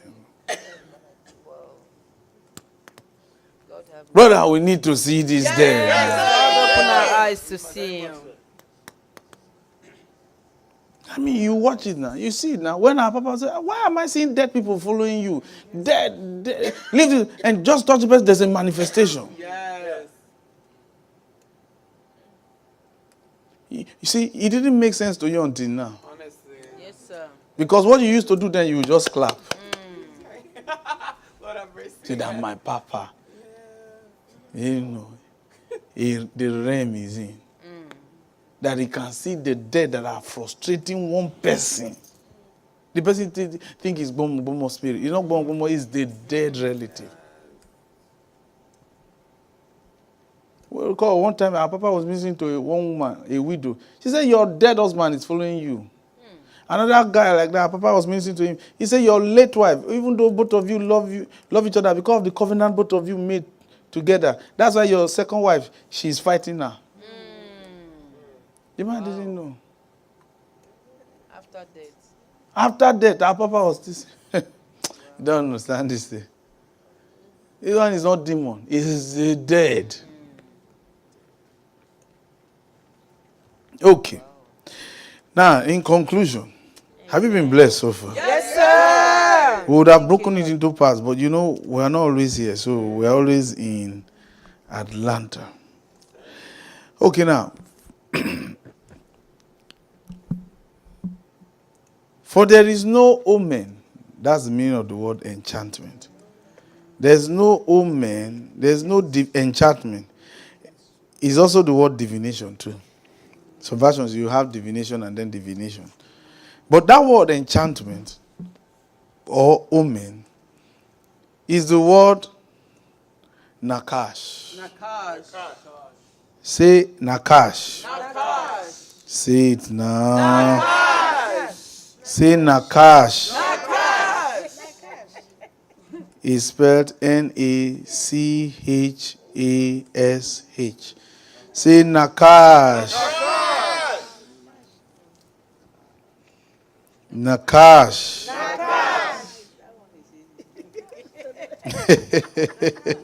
He said that one is easy. Nakash. Nakash. Nakash. Say Nakash. Nakash simply means incantation. An incantation. So you see, when you see someone, if somebody comes to see a voodoo priest, Baba, please do this for me, and the voodoo priest begin to make incantation.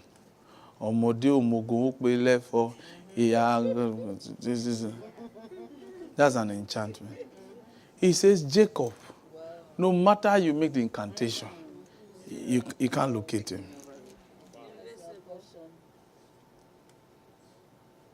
So, incantation is even a weapon of attack against the righteous. Every incantation is always targeted towards a righteous person. Tonight, you have escaped every incantation in the name of Jesus. Every evil incantation that was working against you will reverse it for good in the name of Jesus. Some of you sleep. See, go to chapter 24 of Numbers. You see something now.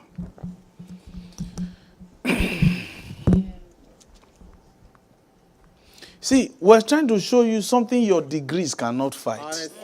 Do you understand? Yes, sir. You are an engineer. You have PhD. Now cash can grind that PhD. You have escaped every incantation. Listen, we've met successful people. All glory to the name of the Lord. Academically, they are well accomplished. But they came to meet us for prayers. Because what they were facing, the qualifications they have could not solve it. Yet they took student loans to acquire it. But one incantation was granted. You are free from every satanic incantation. Nakash means an incantation. Yes, sir. So that means there can be a specific incantation targeted to someone. No matter how the incantation came about, no matter who sent that incantation, we pray for you this day. You have escaped them in the name of Jesus. See, you are not responding as you should. Maybe I should just leave it for my children. You have escaped every incantation that was working against you.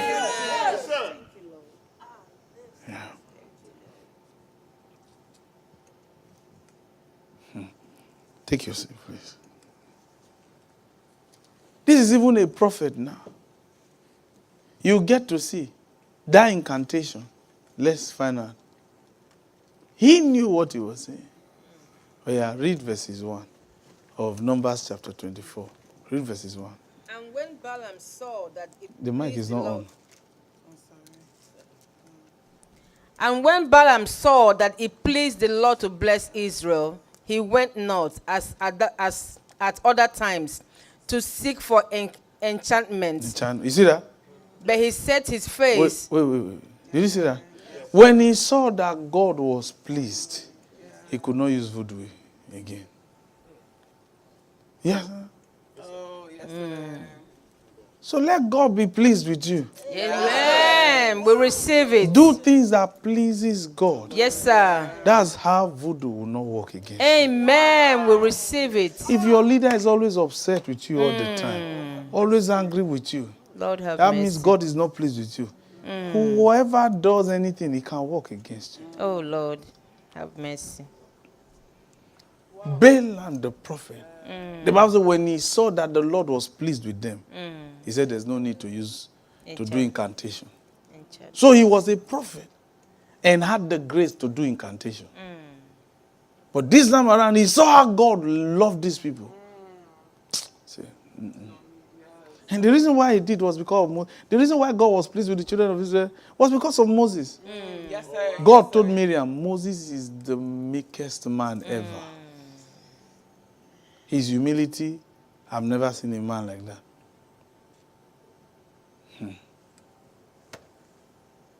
May God be pleased with you.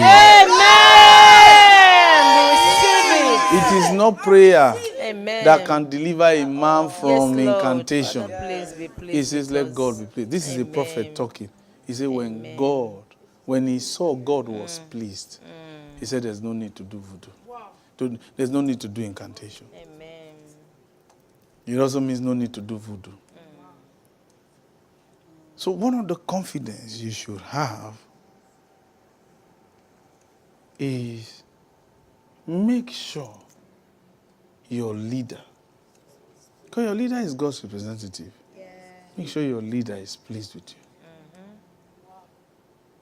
Because until your leader is pleased with you, every enchantment against you will work. Whether from your father's house, whether from your mother's house, whether it's even from a prayer house. Now, notice, it was a king who came to consult a prophet of God against God's people. So there's a way your parents, your mother or your father or your uncle can carry your name to a prayer house.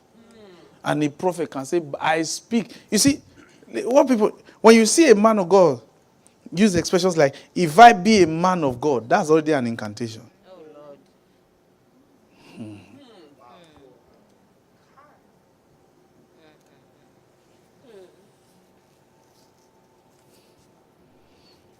When you see a man of God does, sometimes there are men of God, they know the moment to move into the miraculous. They know the things they can do to stir up the miraculous. Sometimes it can be a song, a particular song. So they tell one person, sing that song. As the person is singing, the anointing begins to rise up. That song that is being sung, that is stirring this thing, is an incantation. Is an enchantment. Then at that point, such a man of God can move and notice, he said there's no enchantment, then divination. See, there's always an enchantment before divination. You know what divination means now? Let's tell you what divination means. Yes, sir. Go back to Numbers 23. Let's finish this thing, right? Yes, sir.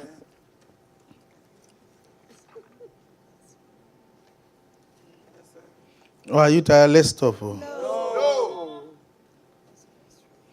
The word divination means kesem.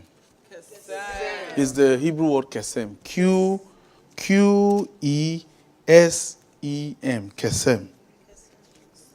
Kesem. Say kesem. Kesem.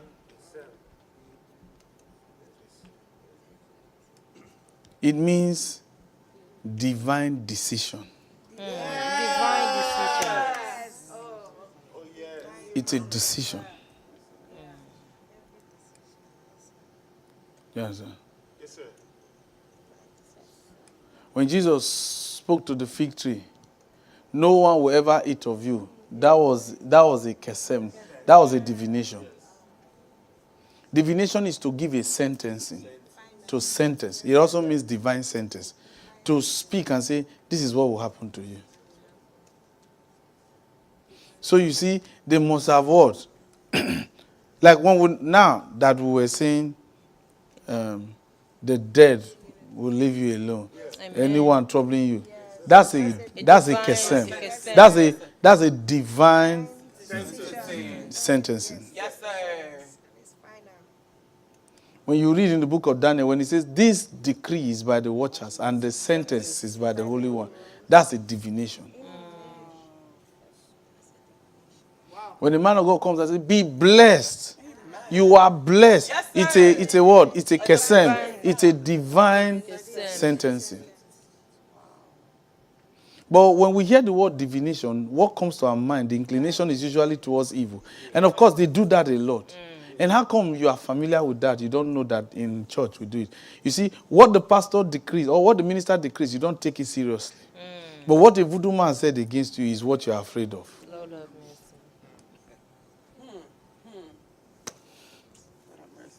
Kesem. Kesem. Now, because of time, we're just compressing so much to say. But because of time, give me like 20 minutes. Let's finish something. We assure you 20 minutes will be done. Because we're almost rounding off. If you look at the New Testament, you know, we did go to, of course, we went to the New Testament. We began with the New Testament, of course. But if you look at the New Testament,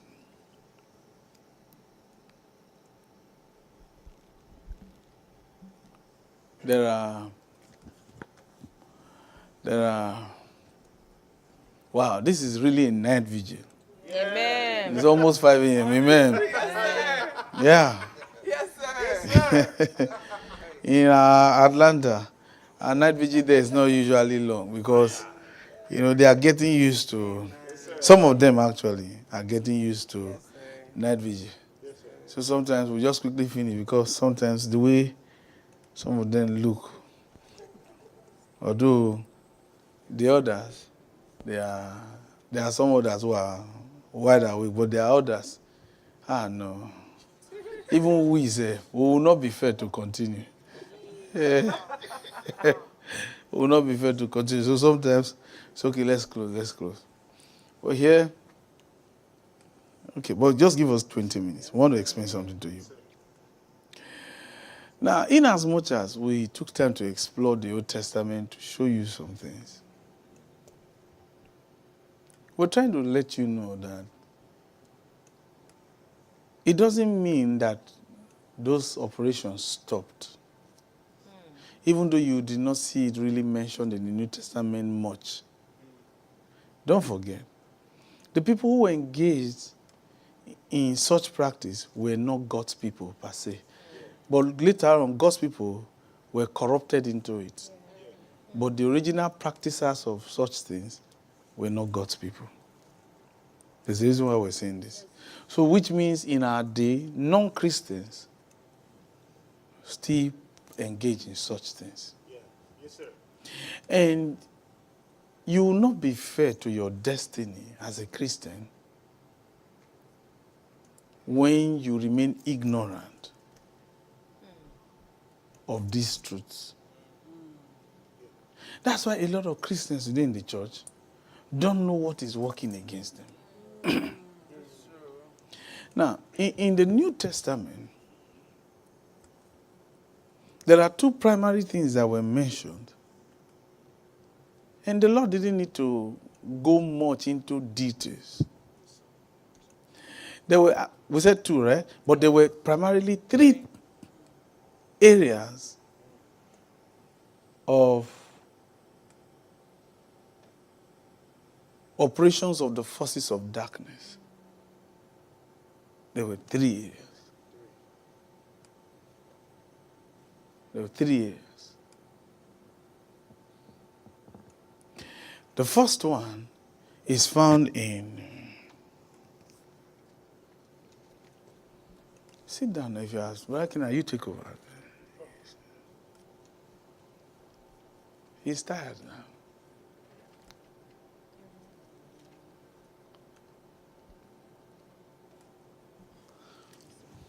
He's tired. Thank you. If you look at Acts chapter 8, go to Acts chapter 8. Someone say, this lesson is very long. See your life. Where you are taking long so that your life can be long, so that your prosperity can be long. See what happened to your father. He used to have, he does not have anymore. We're telling you what can sustain your success. Yes, sir. Amen. Yeah. Yes.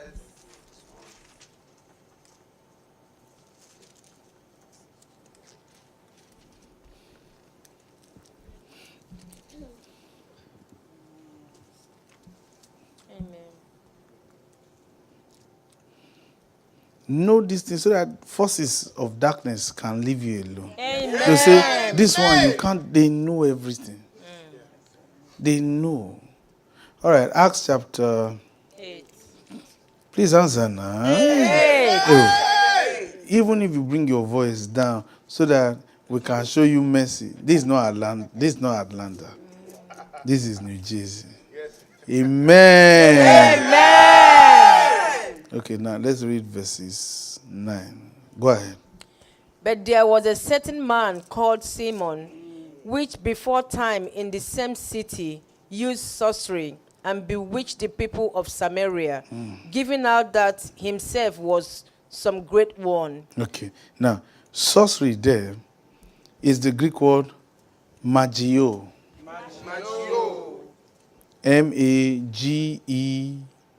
Mageuo, accent over the O. Magio. Magio means to practice magic. So now, notice the first obvious attack of the enemy. Magic. Amen. Amen. So, true or false? Is it true or false that there are magicians everywhere? Yes, sir, there are. Is it true or false? True. Do we have more circus houses today or not? Yes, sir. Please answer now. Yes, sir. Do they do magic there? Yes, sir. But you see, this is the trouble. You, the Christian, you stop by to watch. Yet you are the one under attack. Oh, Lord. So the people will come. They will see Simon do magic. But read on.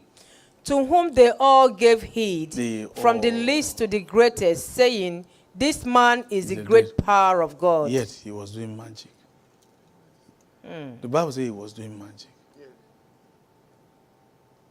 It was magic. Someone say, did everyone, I believe not everyone went to patronize him. It didn't matter. As long as the greatest and the least went to watch him, he had captured the whole city. Yet he was not the mayor. The whole city was under his captivity. How did he put the whole city under captivity? Magic. So you see, first of all, we're trying to show you something. Towns you should never live in. A place where there's a magic. Wow. A town where magic is the order of the day.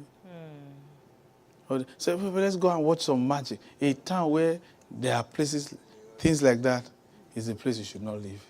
That place is under bewitchment. Except you are coming with the power of God to break it. And you must be sure what you carry.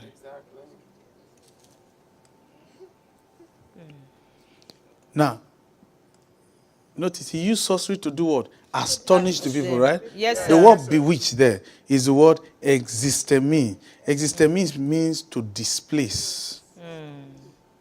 That means to remove you from your position in life. Oh, Lord. So you find out that when you see someone who used to succeed, things were moving for him. And all of a sudden, things are no longer moving for him. It is not witchcraft that did it. It is magic. Magic. It is the power of magic that removed the person. That's not witchcraft. It is magic. Existemine. E-X-I-S-T-E-M-I. Existemine. Let me read it. Let me spell it right for you. Existemine. E-X-I-S-T-E hyphen over the E-M-I. Sorry, asset over the E-M-I. To stand aside, to remove someone from a standing position. You see the point? The person who was standing, doing well in life, things were moving. All of a sudden, the person lost everything. That means it is magic. Someone did it. Someone that is seen as a powerful person did it. The person may not be related to you. Notice, the people were displaced in life. Thank God for Philip, the evangelist who came. Oh. So you wonder why you lost your job? You wonder why you lost your job? I don't know. Fine, it may not be your family member. It may just be the town that you are in. It's under magic. So there are towns, there are cities. Samira was a city. There are cities under serious magic. You see, that's the trouble. Many Christians, must you live in the cities? Sometimes living in the suburb may be safe for you. So there's a metro, living far away, we don't have car, so it's better I need to be in a place where... Look at the people who are already living there. Observe them. Notice the trends of their life. Notice. The greatest joy since I first came to America, the greatest joy, the first time I knew God has opened the way for me to succeed in America was when I left New York City. And I'm not saying New York is bad. When the Lord made me leave New York, He told me, now move, leave New York. Each time I go to New York, I'm always eager to leave. It's a beautiful place. Things are, we go to New York a lot, but I can't live there anymore. But I've given 2 years to New York. And I'm not saying it's bad. No, New York is a lovely place. But I saw what the Lord made me see. It was in New York that Jesus visited me, in Brooklyn. Yeah. But it certainly is a place I can't live anymore. Look at the people there. Look at the people. See them. They have one uniform life. It's just a locomotive life. It's a uniform life. I'm not talking about New York only. I'm talking about many cities. Many cities. Of course, there are some people who are successful. And when you study the people who are successful, find out maybe they don't live there. Maybe they come from, we know the people who come from Maryland who work in New York. They live in Maryland. Some live in Pennsylvania, but they work in New York.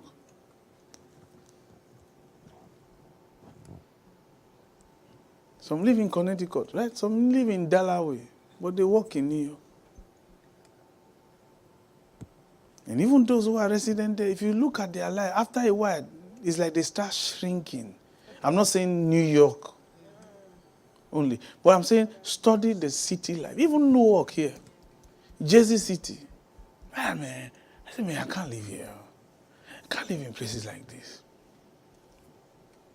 So I say, well, how about Atlanta? I can't live in Atlanta.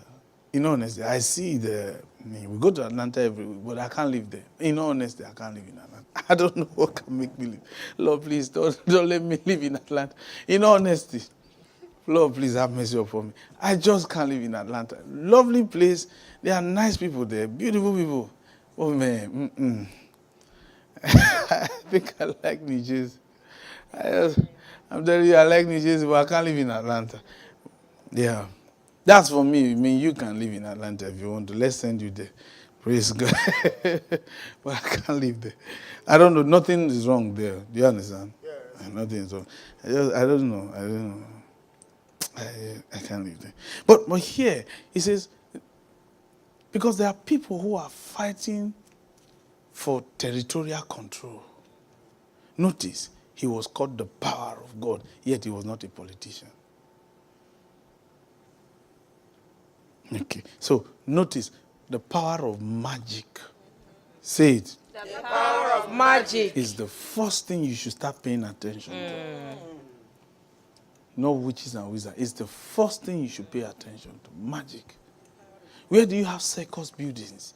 Where do you have, if you're coming from Atlanta, when you get to South Carolina, there's the border between South Carolina and North Carolina, there's a circus place. We've stopped by there once. I don't know whether you understand what we're saying. avoid magical places. If you look at California, yeah, that's what it is too. A lot of magic. Of course, there's magic everywhere, no doubt. There's magic everywhere. But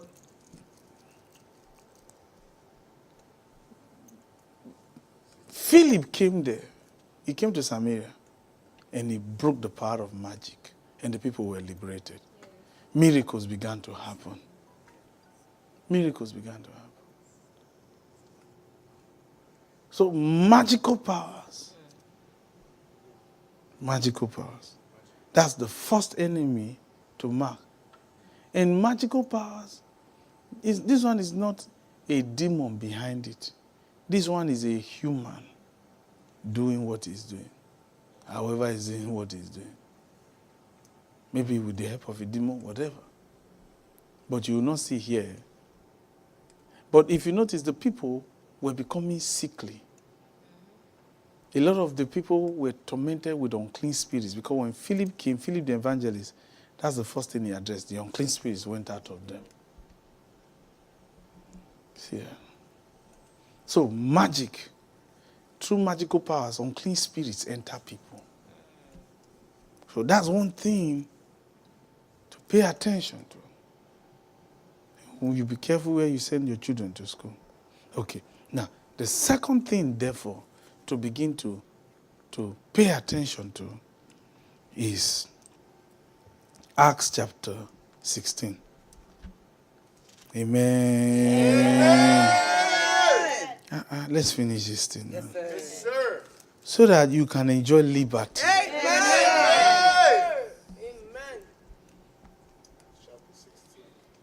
You people have been sitting since I've been standing. No? We have been standing. Eh? Between me and you, who should we feel sorry for? You or me? We have been standing. You see why God called me? Yes, sir. Okay, Acts chapter 16. Let us quickly close with this. So the first power to avoid is what? Magical power. Please answer now. Magical power. Again. Magical powers. Okay. Acts chapter 16. Let's see the second one. Verse 16. And it happened that as they were going to the place of prayer, a slave girl, you see that this one is not married. A slave girl having what? A spirit of divination met us, who brought her masters much gain through what? Truth saying, right? Yeah? Yes, sir.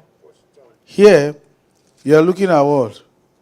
Fortune telling, right? Yes. You are looking at palm readers, yeah. Right?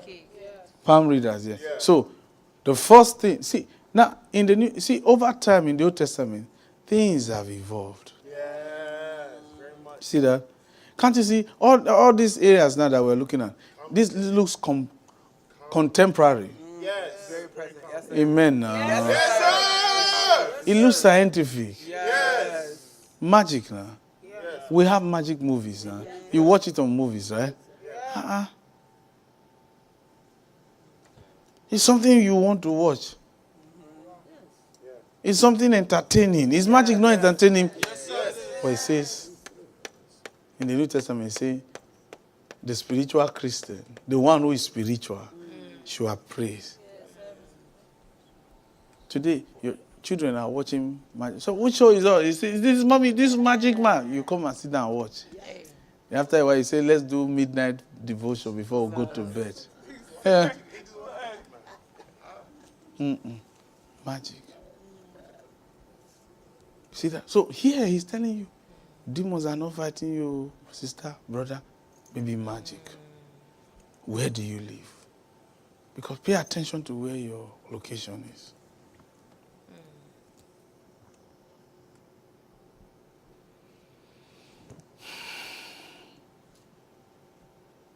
For some reason today, and we're not critical of places, but for some reason today, there were some places we were passing earlier on today, And I said, thank God I don't live here, Lord. Yeah. Thank God. Yeah, we were talking with Pastor people earlier. Saying, thank God I don't live here. I don't live in this kind of place. I don't live in Newark. I don't live in these places. I'm not saying Newark is bad, but I said, man, we only come to do church here, but I don't live here. Because sometimes some of you need to begin to re-examine where you live. It doesn't matter. If you say you want to maintain your loyalty to your city, fine. But again, look at it. Study the pattern, study the people there, and notice their way of life. Notice their way of life. Notice their way of life. Yeah, some of you live in Union. Some of you live in Avington. And study the way of life. Study. You will not be honest with yourself. Be honest with yourself. Whether you are in a place where successful people live. You are talking about a place where successful people used to live in the 80s. Is it the same today? No, not at all. Honestly, it's not, sir. So if you want to mention Union, in the 80s, Union, is it the same today? Let's be honest. Very honest. Okay. The second one is what? Divination. The spirit of divination. But here, please listen carefully. Remember, when we were looking at the witch in Endor, we said something about location. Yes, sir. See, there is no divination without a location. Here, the word divination here is very, very interesting.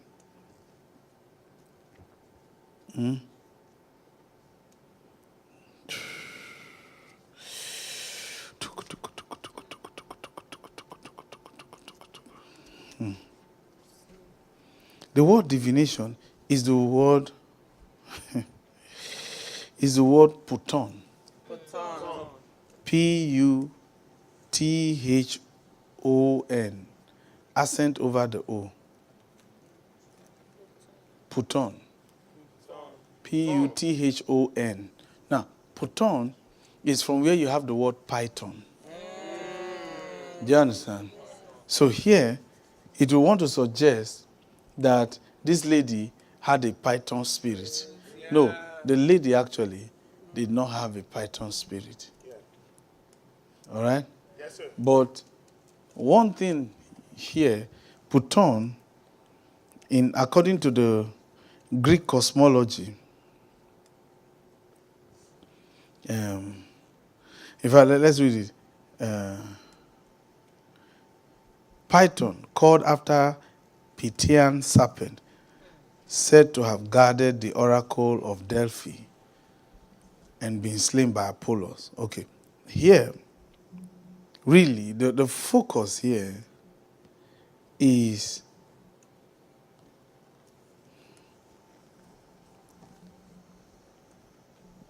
a location. A location. Here was an altar. Listen carefully. Yes, sir.